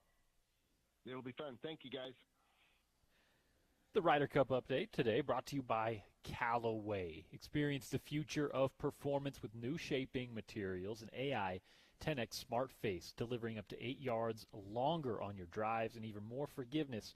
All of that found at Uinta Golf and uintagolf.com. That is a member of the Worldwide Golf Shops. Our Ryder Cup update brought to you by Uinta Golf. Back on the other side, we'll wrap up the 3 o'clock hour. Still to come, Andy Phillips, Trey Fitzgerald, talking a little RSL, and we'll go from there on a Friday edition of The Drive. Porter Larson, Trevor Riley filling in for Spence on this Friday afternoon on ESPN 700 and 92.1 FM.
Drive rolls along on ESPN 700, 92.1 FM, Utah's #1 sports talk. Of course, your home of the Utes since 1940 or so. It's been a minute. We've been doing Utah football, Utah basketball, any of your Utah athletics events found right here, live, and, of course, wherever you podcast or wherever you happen to listen. It's ESPN700sports.com. It is Spreaker, Spotify, Apple, Google Play. Wherever you listen, just search The Drive with Spence Checketts. Search ESPN 700. Rate, review, and subscribe. It does help out the show. You mentioned you played a little ball with Andy Phillips. Yeah, Andy didn't know anything about football when he showed up. Okay, he was a skier who had a big leg. And, yeah, we taught him how to play, dude. He was so tough that he wasn't playing early on as a kicker. He's like, I'm going to do kickoff. I'm like, no, dude, you're not going to do kickoff. So he tried to mix it up a little bit, and I got a lot of respect for the guy. He made a lot of big kicks, great family. He's a good, funny dude, too. I like him. You ever ski? I never went skiing with him. Okay, I think he used to ski with Coach Witt. I mean, they had like some kind of standing appointment or something. But yeah, Andy, for all of you who don't know, he's this big-time skier. Correct me if I'm wrong, some type of Olympic path type skier, pro skiing type situation, and then came on and kicked for us and was fantastic. That is Andy Phillips. That's a tease, by the way. Andy Phillips will join us on the other side. The former Utah kicker, Automatic Andy, AP 39 will join the show. He stopped by our pregame show couple of weeks ago. It was always good to catch up with Andy. We are live at Tim Daly Mazda. It's 10785 South Auto Mall Drive. You guys come out here, say hello. If you're in the market for a car, and especially if you're in the market for a Mazda, I'm telling you, and I'm not just saying, I am just saying this because I'm getting paid to. Let's be clear. We're on remote at this dealership, getting paid to tell you to come here and do this. But I also just want to be very clear, very forthright. They've got a deal, and they've got deals for you today that if you're in the market for a car, it's not going to really improve on this one. It is, number one, a forever warranty. Tim Daly has a forever warranty you can't get really anywhere else. I was car shopping last year, and I found a bunch of 5,000-mile warranties, a few, powertrain warranties that go up to 50,000 as long as you stay with that dealership. A forever warranty is essentially unheard of in the car business, and Tim Daly gives you that forever warranty at all 7 of their locations, including participating vehicles at the used Tim Daly Auto Mart. So, been there, done that. That's true. A bunch of options for you. Trevor can tell you firsthand. I can testify. They'll take care of you. It's a great deal. Okay, we call it the 4-for. Okay, you got great financing, 0%. Yep. You got new models, right? 63 months, 0%. There you go. That's 5 years for all you math majors, right? I didn't know that. There you go. Repeating. But then we also got an opportunity to get employee pricing. Yep. Okay, tell us about that, Porter. What's employee pricing really mean? Well, they give employees, obviously, a discount on all of their cars. You get a special deal. And what they're doing this year is they want to get these 2025s out of here. They got new lineups coming in. They got really, really good 2026 models coming in. So they want to get these ones off the floor. So they're trying to get their employees to get their employee pricing. But they're also giving you that same discount. That's thousands of dollars you're going to get off of the price. And it doesn't eat into your interest. It doesn't eat into the deal. It's the employee pricing. So you're getting the discount there and a bunch of help from our friends at Tim Daly Mazda. Make sure you hurry. Deal ends Saturday. Yeah. Okay? Today and tomorrow. Today and tomorrow. Jake's going to stay here, the general manager. He's going to be here for it all. And if you guys come in and they don't know what you're talking about, ask for Jake. He's going to take care of you. Jake from State Farm. He'll take care of you. Jake from Tim Daly. There you go, Tim Daly. Number one used car dealer franchise in the state. Over 1,300 used cars, including hundreds of EVs. And, again, a bunch of Mazda options here at Tim Daly Southtown. Back on the other side, as we just mentioned, it's Andy Phillips, the former Utah kicker. He stops by the program. Hey, we're going to talk a little kicking, but we'll talk some Utah offense and defense as well, get a preview of the matchup in Morgantown. That comes your way next. It is The Drive today with Porter and that guy, Trevor Riley, on ESPN 700 and 92.1 FM.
some more Tribe Calls Quest for your Friday afternoon. Say that again? No, Tribe Called Quest, who is that? Who's the lead rapper there? I'm so bad with names. Q-Tip, not to leave call. Thanks, Thank Zach. you. He was in a boxing game back in Knockout Kings, 98 or something. We've been coming back with the Tribe all afternoon. We'll probably continue to do so as the day winds down. We've got Utah and West Virginia coming your way tomorrow. 9:30 is the pregame show. I'm going to be with you from the studio 9:30 a.m. Obviously, Trevor has joined me all week in the pregame show. Zach Moss is going to stop by. We're going to talk to Kenneth Scott about some receiver stuff and some Utah football. Our next guest, a lot of those same topics. He is a former Utah kicker. Yes, we will talk some special teams, but we're going to get his read from the defensive offensive perspective as well. He is one Andy Phillips. What's up, AP? What's going on, Porter? Trev, good to hear your voice on the airwaves. Guys, I'm excited to be with you this afternoon. Well, Andy, I was explaining to Porter off air, who else has been a pro skier and a pro football player? Anybody? Jeremy Bloom. Jeremy Bloom. Okay, so there's two. Jeremy's one of the only of those crossovers that I can recall, and he was a guy who he so up front because he was doing it in the face of the NCAA, who was telling him he couldn't. Right? He's a legend, man. How did you consume that story? I don't know if you were old enough to follow it live, but I'm sure Jeremy's a guy that you followed or at least read a lot about, Andy. Yeah, I mean, I was totally on his side there. I thought he's got such a unique perspective. The skiing or winter sports world is just so different from a sponsorship side, from an income side. I thought he's pretty revolutionary that way, and I don't know, maybe he was done a little bit dirty. Oh, he absolutely was, and to fill people in on that, Jeremy, of course, was a U.S. team skier, and because he had sponsorships, because he had brand deals, as an extreme sports athlete always does, that conflicted with his NCAA eligibility, and his eligibility got taken away because of being a pro athlete. Now you fast forward to 2025, and kids who aren't even in a different sport, they're just getting paid to show up to dealerships like we are today, right? They're getting paid to go do a 20-second commercial or record a commercial on our radio station, whereas 15 years ago when Jeremy was there, you couldn't even be a pro athlete in a different sport that had nothing to do with the collegiate side. So it's pretty crazy how far it's come. I think Jeremy Bloom and some other guys might be owed a little bit on the other side, but that's without a doubt. It's an interesting conversation. Yeah, go for it. When I came into the program 2012, that was the year I redshirted, and I came into the program from Westminster. It's technically where I transferred from, and the U.S. ski team has a deal with Westminster, kind of a grant application where whatever credits you decide to take when you're not racing, the U.S. ski team will cover via a grant. And apparently when I redshirted, that was a big problem. And so I found myself in the NCAA compliant office for a $5,000 grant that I had received to go to school at Westminster over the summer in 2012. And it was a 2-for-1. So they were taking away 2 scholarships because of that. And so my dad's an attorney, and he luckily sent a pretty nasty letter, and with the help of him and coordination with Coach Shaw and Coach Witt, we got it all worked out, so it ended up not being an issue. But the fact that I got $5,000 to go to school, and that seemed to be an issue at the NCAA, just shows you how far we've come. There's a woman over there who used to work there. I know who was the instigator on that one. I'm glad you guys conquered the. Oh yes, I do. I never heard that story, Andy. That is a crazy story, man. And Coach Shaw, for everybody you know, he's also a lawyer. So that is a crazy story. So Andy, let's shift gears here to the youths. All right, a little bit of some kicking woes here. What can you dissect for us? Oh man, I was on with Porter last week in the pregame, and I had some concerns then as well. Obviously, a very talented leg in Dylan Curtis. And Orion Phillips, great punter as well. He had a great game last week. But, from what speaking of this, pay-to-play type NIL it's totally changed. And Trevor, I'm sure you also have some insight here, but it's totally changed the dynamic in the locker room. And, where I was coming up with Tom and with Mitch, a lot of the mental toughness that we grew happened in the weight room. Coach Elisaya just got us as tough as we could be, and we were knocking out reps and in groups with linebackers, with running backs. We were doing all the conditioning. It was like, man, you better figure it out here, because when you get on the field, you have one job, and that's to kick field goals, and that's to put it through the uprights. And if you can't do it here in the weight room, you're not going to do it out there. And I don't know what's necessarily changed or what's considered, kosher these days, but to me it seems like that edge isn't quite there, and that was a huge advantage that we had back in the day. I just don't know if these guys are putting in the work outside of what's happening on the field to really prepare their mental game for what's to come. I'll tell you what, I pooped my pants the first time in fall camp. I had to run out, and I had you, and I had Senny, and I had, all of these D-line and O-linemen breathing down my neck saying, hey, if you miss this field goal, we're running into the gasser. I felt a tremendous amount of responsibility, but it was that kind of pressure that put me in the right mindset when we went out and we were playing 5 Stanford, and I had to put one in to put us up, and, just little moments like that. So that's a big deal, by the way, Andy. Never forget this. They can't ever take this away from us. We were 5-7 that year. We've beat the highest-ranked team in the history of Utah. That's still the highest. Have we not, Andy? Did we not do that together, bud? That was we did, and that was one of the loudest games to this day that I have ever been a part of. My man came through in the clutch, gosh dang it, and we still got that one. They can't take it from us. Our guy Bill, that was part of his intro to his show for years, was Andy's stepping up to the line and kicking that field goal. Oh, it was so big, dude. I'm getting chills right now thinking about it. Big deal. All right, Andy, you mentioned the pressure. You mentioned the mental aspect of kicking. Kyle Whittingham mentioned during one of our Q&As that some of the kicking woes have also been, one of them was a little low snap. One of them, the hold, was the laces were, hit pointing towards the kicker. There was a few of those things that have gone on during the course of this year. You probably look at it a little closer, and you probably are able to see things that maybe we don't see quite as much. What has your view been on the execution side of the kicking game? Yeah, it's been all right. I mean, I like that first PAT that was missed down at UCLA. It was a high snap. Yep. That's probably the biggest thing that throws a kicker off. Is it's a timing thing. It's like it's like your driver. If you rush your kick, something weird might happen. But with that being said, I mean, you're getting hundreds of reps during fall camp, hundreds of reps during the week. You should, I would assume at this point in the season, have seen every hold that's off a little bit or gotten laces in your face. And at the end of the day, like my good friend Pablo Cano says, you've just got to put it through the uprights no matter what. Doesn't matter That's how right. good it looks. Doesn't matter how ugly it looks. You got to put it through the uprights. And the one I'm glad that Dylan put that one through last week. But you noticed before the timeout there, before the flag, I guess it was. He pushed that right, and that was a big moment and a big kick. And the confidence isn't right there. And here's a kid who I think has more ability than probably anyone that's come through the program as far as leg strength and his resume coming out of high school.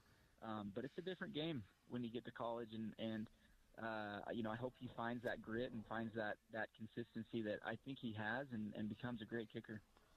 So let's shift to the punting game, okay? I know there were some rumors of some concerns coming out of fall camp. It looks like our punt game, not bad. Again, dissect if you would. Yeah, so Orion Phillips, I mean, obviously he's got the last name, so I have high expectations. But I think watching him, he's definitely raw as well. I mean, look, we played with Tom, we played with Mitch, you played with Louis, I believe, right at the end of his career, if I remember right, Trev. And so, like, we've seen some really good punters come through that hey, this is going to be inside the 10. He had a few that had good hang, but dropped on like the 18. And like for the rest of the nation, that's okay. Inside the 20 is okay, and coaches will be happy with that. But at Utah, it's got to be inside the 10, somewhere around the 5-yard line. And And so I think, his spiral, his big punt, like he's a big dude. He's got the levers. He's a pretty consistent punter that way. But what's really our bread and butter is, hey, can we pin him inside the 10 and inside the 5? And so I've yet to see that kind of consistency, which is what I'm really looking for in that game. Because, like, I'm telling you what, guys, special teams, there's been a lot of talk about the Utah defense, and, they're always nasty. A lot of talk about the offense, especially after the first 2 games, and then, with Devin's injury last week and kind of the no-show last week. And then, but special teams are going to win some games for us this year, and so it's got to tighten up. All right, Andy, we're zooming out, not Utah's special teams, but just special teams in general. There is a concerted effort and a slow roll of essentially eliminating a lot of special teams from the game of football in favor of, some of it, I guess, is injury-wise. Some of it, I think, is TV and commercial and getting the game moving faster. I think some of the motivation behind it is that as well. I wonder how you see, the NFL has moved away from the kickoff. We see different operations in a lot of the special teams in the game. I wonder how you, as a specialist, kind of watch this slow-moving, what I think is kind of moving away from some of the smaller, little, tiny aspects of football in favor of a TV show. I don't know how you feel about that. I'm somewhat of a traditionalist. Like we saw this in ski racing, where slalom, which was my best event, went from, kind of a 12-meter turn to a 9 or an 8-meter turn, and it's really sped up the event and made it a lot more exciting, a lot more dramatic as far as skiers straddling and this and that. And, like, I get it, that's great, but I'm definitely more of a traditionalist. And when it comes to, like, I wish I was kicking in the league right now with the way that the kickoff's set up, because you see, I think it's the Panthers, you see these kickers that are, and these special teams coaches that are getting really creative with kickoff, and they're throwing a knuckleball onto the 5-yard line and challenging these returners to steal the ball that they don't know how to catch. We did that a lot with our punt at Utah, where Tom or Mitch would throw something across the field, and it would be this knuckleball, and a lot of returners can't field that, or they muff it. And so there are elements of the changes that I'm excited about. Like you have to get creative with kickoff now. You can't just blast it out of the end zone. Or if you do, that's the strategy. Just blast it out, and we'll take whatever the yardage is and go from there with our defense. But I definitely don't want to see them go away. Not just as a kicker, but as someone who's watching how impactful special teams can be on a game. Talk about onside kick. I'm glad they brought that back into outside of the fourth quarter, at least in the NFL. Trevor, you think back at our UCLA overtime game against, I think it was UCLA my freshman year, and you recovered that onside kick. Yep. Like that would not have been possible, right? Or maybe it would have been, but no, I think of our Utah State game, right, where there's a surprise onside, and Carl Williams comes in behind and scoops it up like that. Those elements of the game are exciting, and I think that viewership should see that as exciting and not something that should be eliminated from the game of football. I agree. I think the kickoff team will be addressed this offseason. It's just too smart. The NFL has it's a better product, right? I'm watching. In college, I go, as soon as it's touchdown, right, I'm going to get something to eat. Yep. And you go grab a drink. KOR, right, we're seeing balls brought back to the 40, and so not to digress too far in the NFL. That is something that I agree with you on, Andy. I like to keep the punt game. Don't mess with it. Okay, field goals are in a good spot. I'd like to see a change on kickoff, and I was good. Kickoff. I was good on kickoff. But you made a living. I made a lot of money doing kickoff team. Okay, that's the other part. Would you have been around in the NFL for that long if they have the current situation in place? Do you think? Again, you don't have to run. You find a way. It would have been better for me in some ways, but yeah, Andy, to your point, I can see what you're saying. You train your whole life, right, and then they change the rules. What the freak, dude?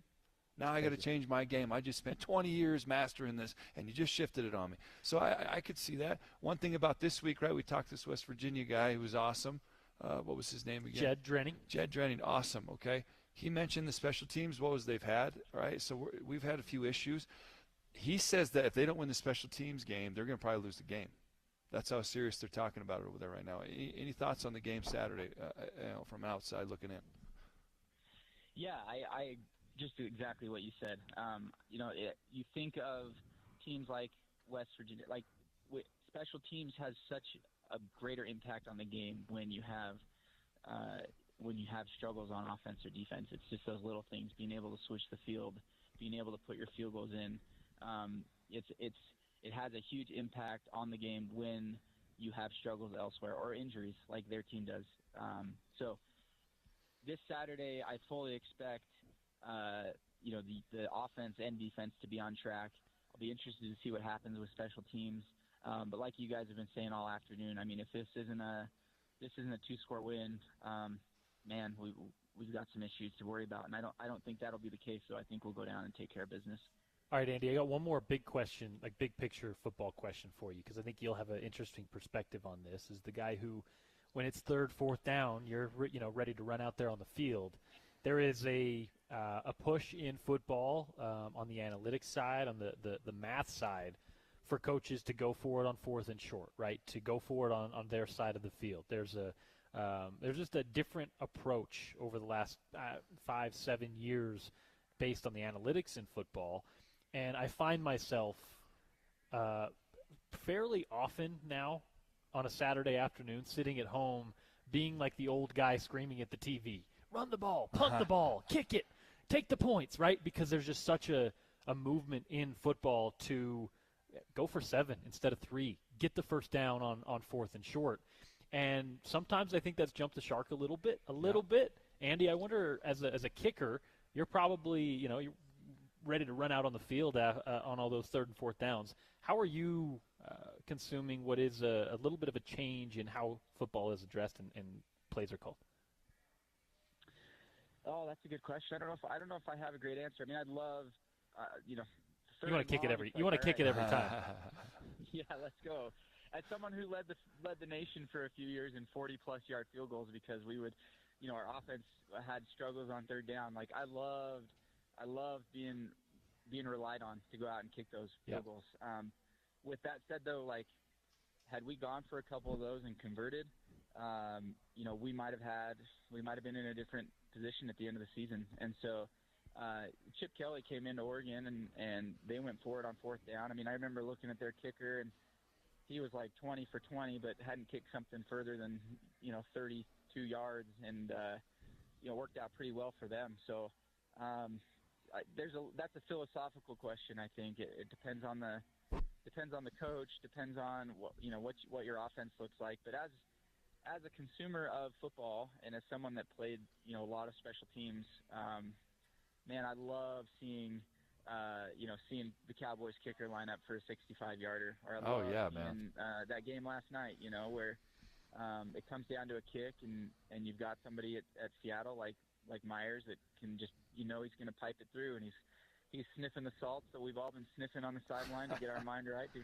run on out and win the game. So I love it. I love the element of it. And again, it's traditional, right? I mean, kicking is something that I think is, of course, there was an evolution of kicking, and there still is now with, the expectation to be, hey, if you're 50 plus, if you're 50 to 60, you should still be putting it through. Whereas, 10 or 15 years ago, 50 plus, and you miss it, it's not as big of a deal as it is in this day's game and this age. So, if I call you tomorrow morning, how far out are you good for? Oh man, I'm still probably good from about 55. Oh, keep myself in shape. I believe that, dude. I play a lot of outdoor soccer, and I run a lot, and so I've still got my explosiveness. But okay, I keep waiting for Utah to call me and kick for the free haircut up there for Great Clips. Well, I got a better offer. We could use a good strong kicker for the Utah Islanders. Why don't you come make a moonlight? Okay, you got the eligibility left? Just show up for the games. You interested? Hey, text me the details, Trevor. We can work that out. There we go. It's my type of guy right here, man. You're gonna get downhill skier. Who's tougher than downhill skiers, man? Maybe you're gonna bring Andy on and get in trouble with the NCAA. Yeah, that compliance we'll office. see him in court. They ain't won one in 10 years, dude. AP, we appreciate your time as always, man. We'll check in after hopefully a Utah win in Morgantown. Okay, good deal. It's a pleasure, guys. Go Utes. Yes, sir. Always fun chatting with our guy, Andy Phillips, one of the better kickers in Utah football history. As Trevor mentioned, big moment in Utah football history as he came in clutch against Stanford and Come quite on. a bit Dude. during that year. Oh, man, we were terrible on offense. We were playing who are the quarterbacks? I mean, Hayes, you had No, Hayes was there for a minute, and then Jordan Wynn was started out. Jay Wynn, that's our guy. And then T. Wilson. Right. And then we had him as a freshman. And so we were transitioning. Tell me how you feel about this assessment. No pun there. You had guys who I like Travis Wilson a lot. I like Jordan Wynn a lot. But they were, and they're gritty, they're tough, they're gamers. They knew that offense well. But they were, I hope Jordan's listening because he's going to text me right here, kind of Mountain West quarterbacks while we're trying to make the Pac-12 jump. I would say this, Jordan had Mountain West shoulders. Okay? Exactly. But you want to see a hell of a game, go watch Jordan Wynn against SC in the Coliseum. Mm-hmm. And he threw some balls away, but gosh dang it, that coverage was like that QB last week for Texas Tech. He was putting balls on the money. And we had guys like that, but Andy just shows up out of nowhere. Hey, man, I want to kick. And he willed himself to greatness. So a lot of respect for the guy. I mean, big time human being. And yeah, when I say Jordan, Mountain West quarterback, I don't mean his arm because that guy could sling it when he was healthy. Yeah, but he was small, man. He's my size. He's small dude, Jordan comes in and does the pregame show with me regularly. He's got bad shoulders. He's my size. Throw me out on a Division I football field, and I will be in the hospital. Dude, his dad is a character, man, and his dad, the same thing. Him and his father, they willed this thing. And so great storylines today with Andy Phillips, man. Yeah, that was fun. A fun conversation with him, and always good to chat with Andy. No Dish Pros today. Our guy Ryan from the Dish Professionals, though, will get you guys covered. 801-424-DISH. That's 801-424-DISH to get all of your television watching experience dialed in. If you got a channel you don't have but you need it for the game, call Ryan, 801-424-DISH. You need a new streaming service to watch the game because there's 40 of them and you need all of them to watch college football. Call Ryan at the Dish Professionals. Here's why I'm calling Ryan, okay? Everyone needs an audiovisual tech guy. My guy, Jake Klingler. Okay. For the Riley family, it's always been Klingler. For Utah, who has it been? My Dish guy, Pros. it's been Dish Pros. He has your answers for audio, visual, Bluetooth, automation. This is your guy. Say you want like a home theater system, right? You want your entertainment system, and you want it all on the same audio, the same visual, the same remote. That's it. That stuff is, especially now in 2025, a lot more complicated and difficult than it used to be. Call Ryan and the folks at the Dish Pros, 801-424-DISH. Also, we're live at Tim Daly Mazda at Southtown. It's 10785 South Auto Mall Drive. They've got the employee financing, the blowout sales on the 2025 models, the forever warranty, and so much more. It is Tim Financing, Daly. 0%. Come on. 63 months? That's it's the old 4x4, dude. The 4x4, they're killing it, man. No one has this in the whole country. I'm going to whisper so they don't hear us here in the showroom. They just want to get rid of these cars. Come in and get them out of here. That's it, man. Tim Daly Mazda at Southtown Auto Mall, 10785 South Auto Mall Drive. Back on the other side, we're talking to Trey Fitzgerald, a little RSL. Real Salt Lake battling, trying to stay in the playoff picture. They're on the outside looking in right now, but what's the latest on RSL? We'll get that from Trey. And then in the 5 o'clock hour, more college football chatter. At 6 p.m., you'll hear from Morgan Scally, and a bunch still to come on the station today. Porter Larson, Trevor Riley, taking you through it on the drive on ESPN 700 and 92.1 FM.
Yo, yo, yo. Welcome back in. 4 o'clock hour rolls along. It is Utah's #1 sports talk, ESPN 700, 92.1 FM. I am Porter Larson. That is Trevor Riley, former Ute, former NFL defensive end. I'm wearing his Jackson State championship ring at the moment. I'm proud of that one, man. Feels good to have that weight on your finger. It's good to have. Just getting a jam, right? You can do a lot of things with a piece of metal. Yeah, you don't have to have a license to carry it. No. It's huge, right? Dion put it looks like a Super Bowl ring. I love it. It does. For it being a conference title ring in the college level, it looks like a Super Bowl ring. I love it, man. Yeah, I have the unfortunate tradition of second place in like everything I've ever done. So none of these guys. Well, that's okay. You still got a lot of life left, right? That's pretty good if you start out second before the age of 40, right? Maybe you have a great end half or something. I like the way you're thinking. Speaking of maybe finishing off strong, how about Real Salt Lake? They're going to need it to get into the postseason. They are a few points out of playoff action right now, but not all is lost. To cover the latest in Real Salt Lake, a little action over the weekend as well. Preview of that, he is one Trey Fitzgerald. What's up, T? Porter, you're #1 in my heart, buddy. Thank you. Second place in real life, #1 in Trey's made-up sim world or whatever. Appreciate it. Real Salt Lake, of course, it's a time when you need a bunch of wins. You got 2 losses now in a row. What do you need to see to get back on the right track? And how important is it? How paramount is it that you do it this weekend, knowing that even with the game in hand, you're quite a few points out of 8th and 9th place, which is, of course, the last 2 spots in the MLS playoffs? Yeah, clearly, this season to this point, record-wise, points-wise, has been disappointing. We're a club that is used to making the playoffs, as I think we have, 4 of the last 5 years, 14 of the last 17, whatever it is. But the first step to any goal that you have as a club is to make the playoffs. So with 4 games left, 2 home the next 2 weeks, and then 2 away to finish the season, you got to maybe run the table, depending if you get the first 3, you can get away with a tie in the last one at St. Louis. But, Pablo, and he doesn't want to look at 3 or 4 games in a grouping. He wants to look at just the next 90 minutes. That's all we can control. So 90 minutes tomorrow against Austin in front of a sold-out crowd out in Sandy at America First Field, and that's what you can control. That's the focus, and you get those 3 points. Depending what Houston, Dallas, San Jose do, maybe we're in 9th place by the end of the weekend, and that's the final playoff spot, the play-in game, and you got to get there. I think Pablo feels like despite the score lines of 2 pretty, let's say, lopsided losses against LAFC that has 2 world-class forwards in Sun and Bouanga, overall there was a lot of positives to take away from those games, a lot of stretches where the performance was excellent, but those guys are killers, and you can't gift them goals, and they punished us for our mistakes. So you get Victor Olatunji back from the red card that caused him to miss last Sunday in L.A., so that's a bonus. You get Diogo Gonçalves, the DP. He'll slot in on the right, presumably in place of Xavier Gozo, the 18-year-old Utah kid that's playing at the U20 World Cup in Chile starting on Monday. So it'll be a strong lineup against an Austin team that maybe is looking past RSL to the Open Cup final that they play in on Wednesday. So, Pablo, you've heard him say it a million times. You control what you can control, and that's going to be trying to send 20,000 fans home happy tomorrow evening in Sandy. Well, as you mentioned, Pablo is a guy that looks at the 90 minutes in front of him singularly, right? It's a kind of a football coach mentality in that regard. Yep. We don't have to do that here, Trey. You're the communications guy. You can look ahead if you want to. Salt Lake at Austin, or Austin at Salt Lake. Colorado at Salt Lake, and then we have Seattle and St. Louis on the road. Where are Real Salt Lake's best options and best opportunities to gain points in these last four, and where do you think is the biggest challenge to get points? Sure, it's a good question. I think the best opportunities are just the next two games at home. You've got Austin for all the reasons we just talked about. You've got Colorado a week from tomorrow. There's a pretty big fan rivalry between RSL and the Rapids, the Rocky Mountain Cup. RSL needs to win that game by 2 goals to claim back that kind of fan-created cup. And I think more importantly for our locker room, you got to get those 3 points at home in your home regular season finale.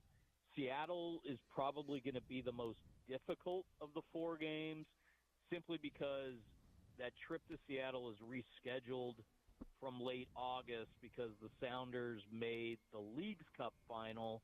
So that game got booted to October 11th, which is typically an empty weekend because of the FIFA international break. So as I sit here today, I believe that we will most likely miss Diego Luna for the U.S. national team that weekend.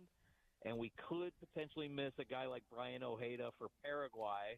He got called in September. So you potentially have a must-win game in Seattle. Maybe that game means something to them. Maybe it doesn't. They'll probably be missing one of their top guys in Christian Roldan for the U.S. national team as well. But that's always the hard thing about playing through these international dates is you are missing key players. And, Pablo, again, has that football coach mentality where that's going to create a next man up situation. And then the finale in St. Louis, even though St. Louis has effectively been eliminated from the playoff chase for a while, they did us a favor last week in beating San Jose. So, those guys get paid too. They've got something to prove. They want to put stuff on tape that allows them to either find a new job next year or get an extension or whatever. So this crazy league, anybody can beat anybody on any given day. So there's no easy points out there, and RSL will most likely need at least 10, if not all 12, to get into the postseason. I know, unlike a lot of pro sports, Major League Soccer, you are under their umbrella, right? You are technically working for MLS, so you may have to navigate this question at your behest. Yeah. Is there any grievance towards the MLS with the current calendar, with the current schedule?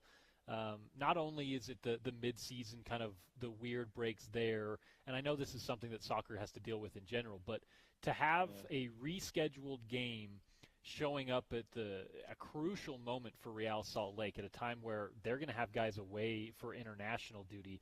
Now, I know this is a makeup game. This is something that was scheduled in August, but right. that's got to not really taste great for Pablo and co. Yeah, and it's a good question, Porter. I think it's something every team has to deal with, and it's kind of a roll of the dice, which particular team or teams it hits the hardest on a particular weekend of an international game or a rescheduled game.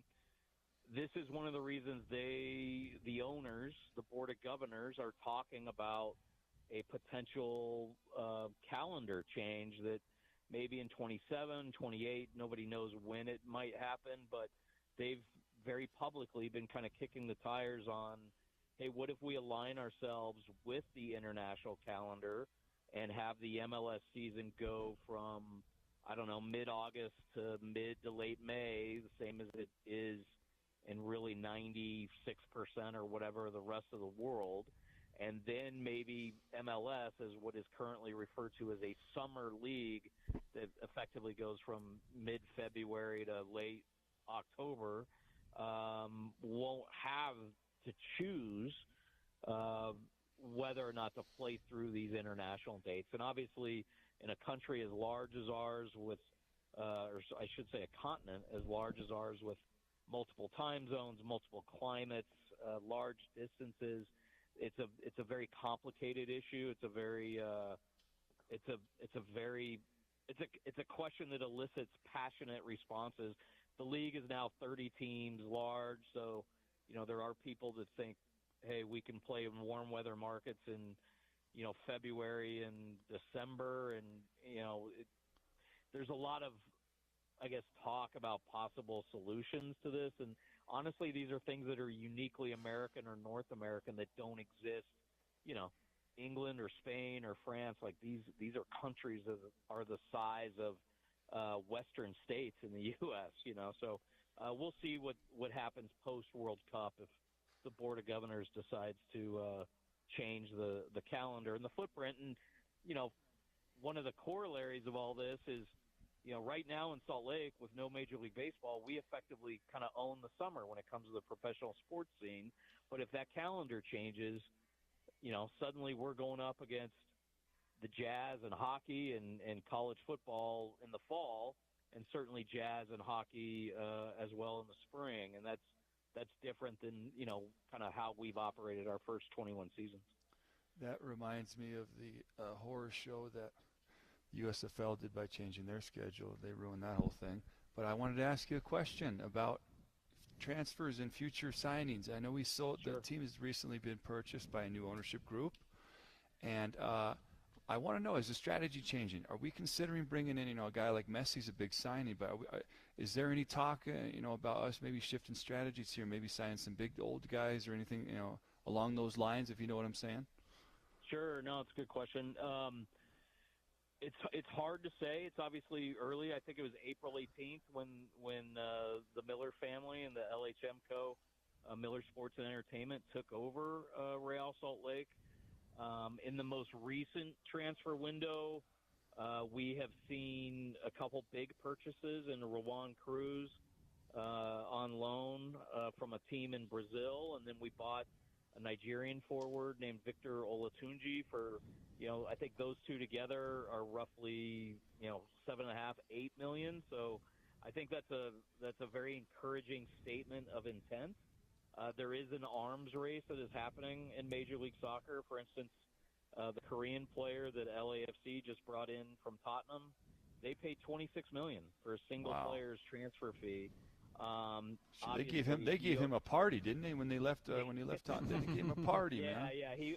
Look, this guy was a Golden Boot winner in England multiple times over the last decade. So truly a world-class player.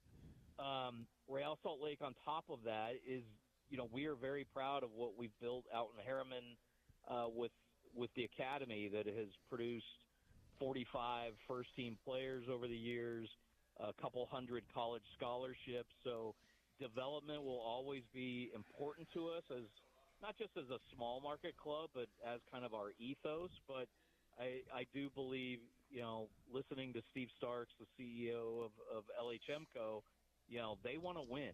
And as the league matures and changes, Real Salt Lake in a lot of ways over the last couple decades has been pushing the envelope and at the forefront. Now, we haven't gone and bought Messi, right, or Son. But go get Messi. Go get Messi. Kyle Beckerman and Nick Raimondo were on the World Cup team for the U.S. in 2014 because of what they did here, and they were sort of in the second phases of their careers. So I think it's going to take a mix, right? And you're going to have to spend, you're going to have to develop, you're going to have to trade, you're going to have to draft.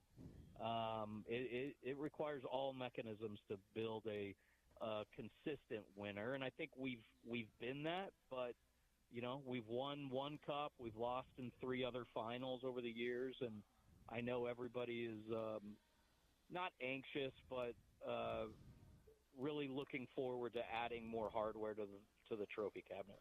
Speaking of Kyle Beckerman, I went to the UVU women's soccer game last night. My wife and I went. Fantastic venue, by the way. Great concessions. Real nice place, easy to park. But I was speaking to the people athletic department. They had me come in. We were talking about maybe we're just grassrooting here, putting a football team over there. But I wanted to tell everybody out there, UVU soccer, it's an awesome thing. You talked about the academy at RSL. That's a nice stepping stone, having that UVU right down the street, right? It sure is, and Kyle's obviously a legend in MLS circles and RSL circles, and he actually has an average of, I would say 8 to 11 academy players that graduate from our high school that show up down at UVU, and they do really well. I know they've gotten off to a red-hot start on the men's side. The women's program has been strong for a long, long time.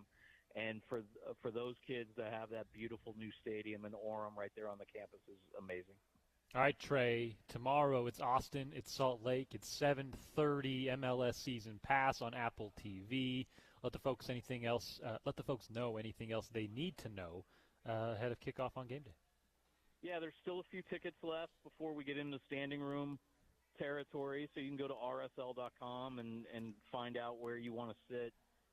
It'll be another beautiful summer/fall night out there in Sandy, and we need the support, right? Must-win game, got to get the 3 points, and as we've proven in the past in 2009 and 2021, if you can get to the dance, you can make things happen. I know Pablo and Diego and the guys are very confident that if we can get into the playoffs, we'll make some noise because we're not going to be an easy out, and nobody's going to want to play against us. So but it all starts with those 90 minutes tomorrow night.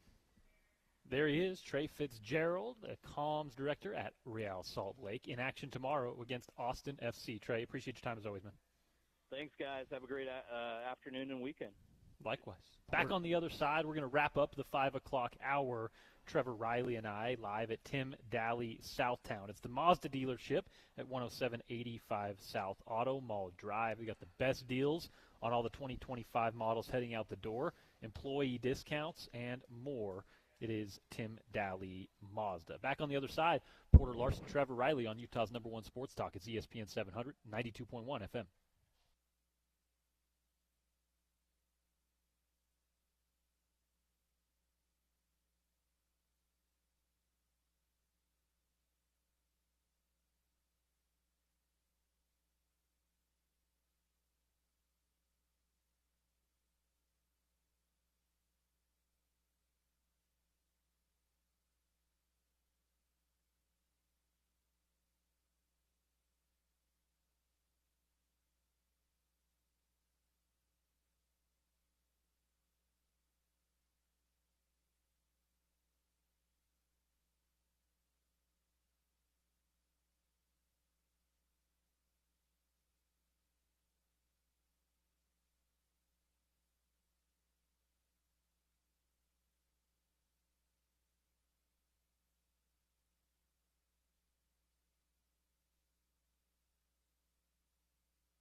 back inside the Tim Daly Mazda dealership here in Southtown Auto Mall. It's 10785 South Auto Mall Drive. Porter Larson, Trevor Riley, wrapping up the 4 o'clock hour on the drive. Spence Checketts will be back with you on a Monday. But don't forget, you got a busy weekend ahead.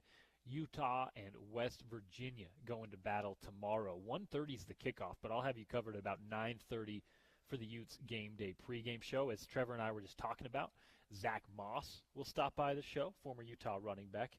One of the best to talk football with, no? He's smooth, man. Just like he was on the field, right? Always cool, always calm. I was telling a story off air. I got the privilege to coach Zach. And at running back, sometimes you don't want to practice during the season. Of course not. And that drives everybody crazy because, you know. You got to preserve those reps. Dude, stuff rolls downhill. Okay, the head coach says, what's this? And then the OC's like, yo, running backs coach, can you get this moving? And he's like, oh, yeah. And then so Zach would start hearing from the coaches, but he was so confident in his abilities and he knew what he was going to bring on Saturdays. He was cool as a cucumber, man. He didn't flinch. And he came out on Saturdays and he blocked his butt off and he got yards after contact. So a tremendous amount of respect for it. He's going to have great insights. He's going to have great insights, and he's one of those guys that he's always good at what he does. Kenneth Scott's going to drop by the show Gooby, too. my old teammate, man. Tell me about Gooby. Gooby, before Liz Frank, was dominating Utah football as a freshman. He was dominating. Okay, and then he has this foot injury, and then the career changed. But he's from Southern California. He's another one of those ballers, dude. He could just ball. He came out of the womb balling. And, you know, I did his breaks one time at the facility. That was funny. He had this girlfriend in this sweet car. She was a hooper. And anyways, he had this car, man, and it just sounded like, you know, there's a chalkboard screeching when he brakes. So we fixed his brakes.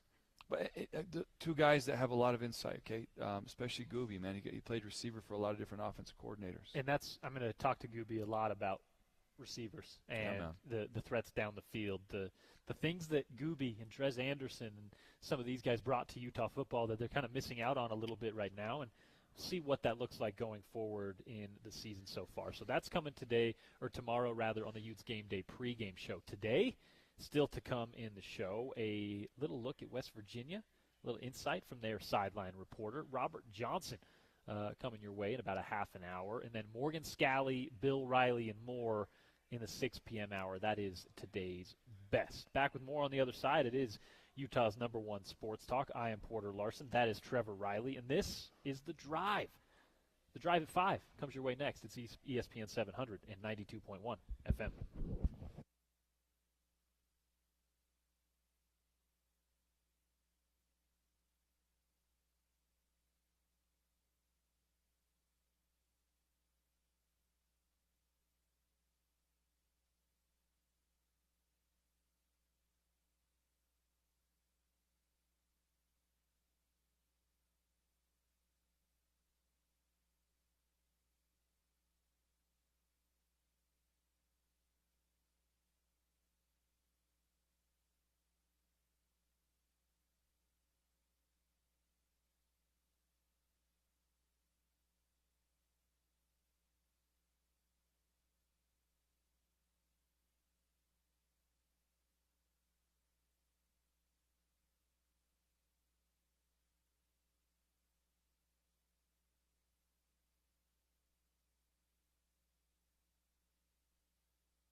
that will do it for us on a Friday edition of The Drive on ESPN 700 and 92.1 FM. A big shout-out to our friends at Tim Daly Mazda out here in Southtown. It's 10785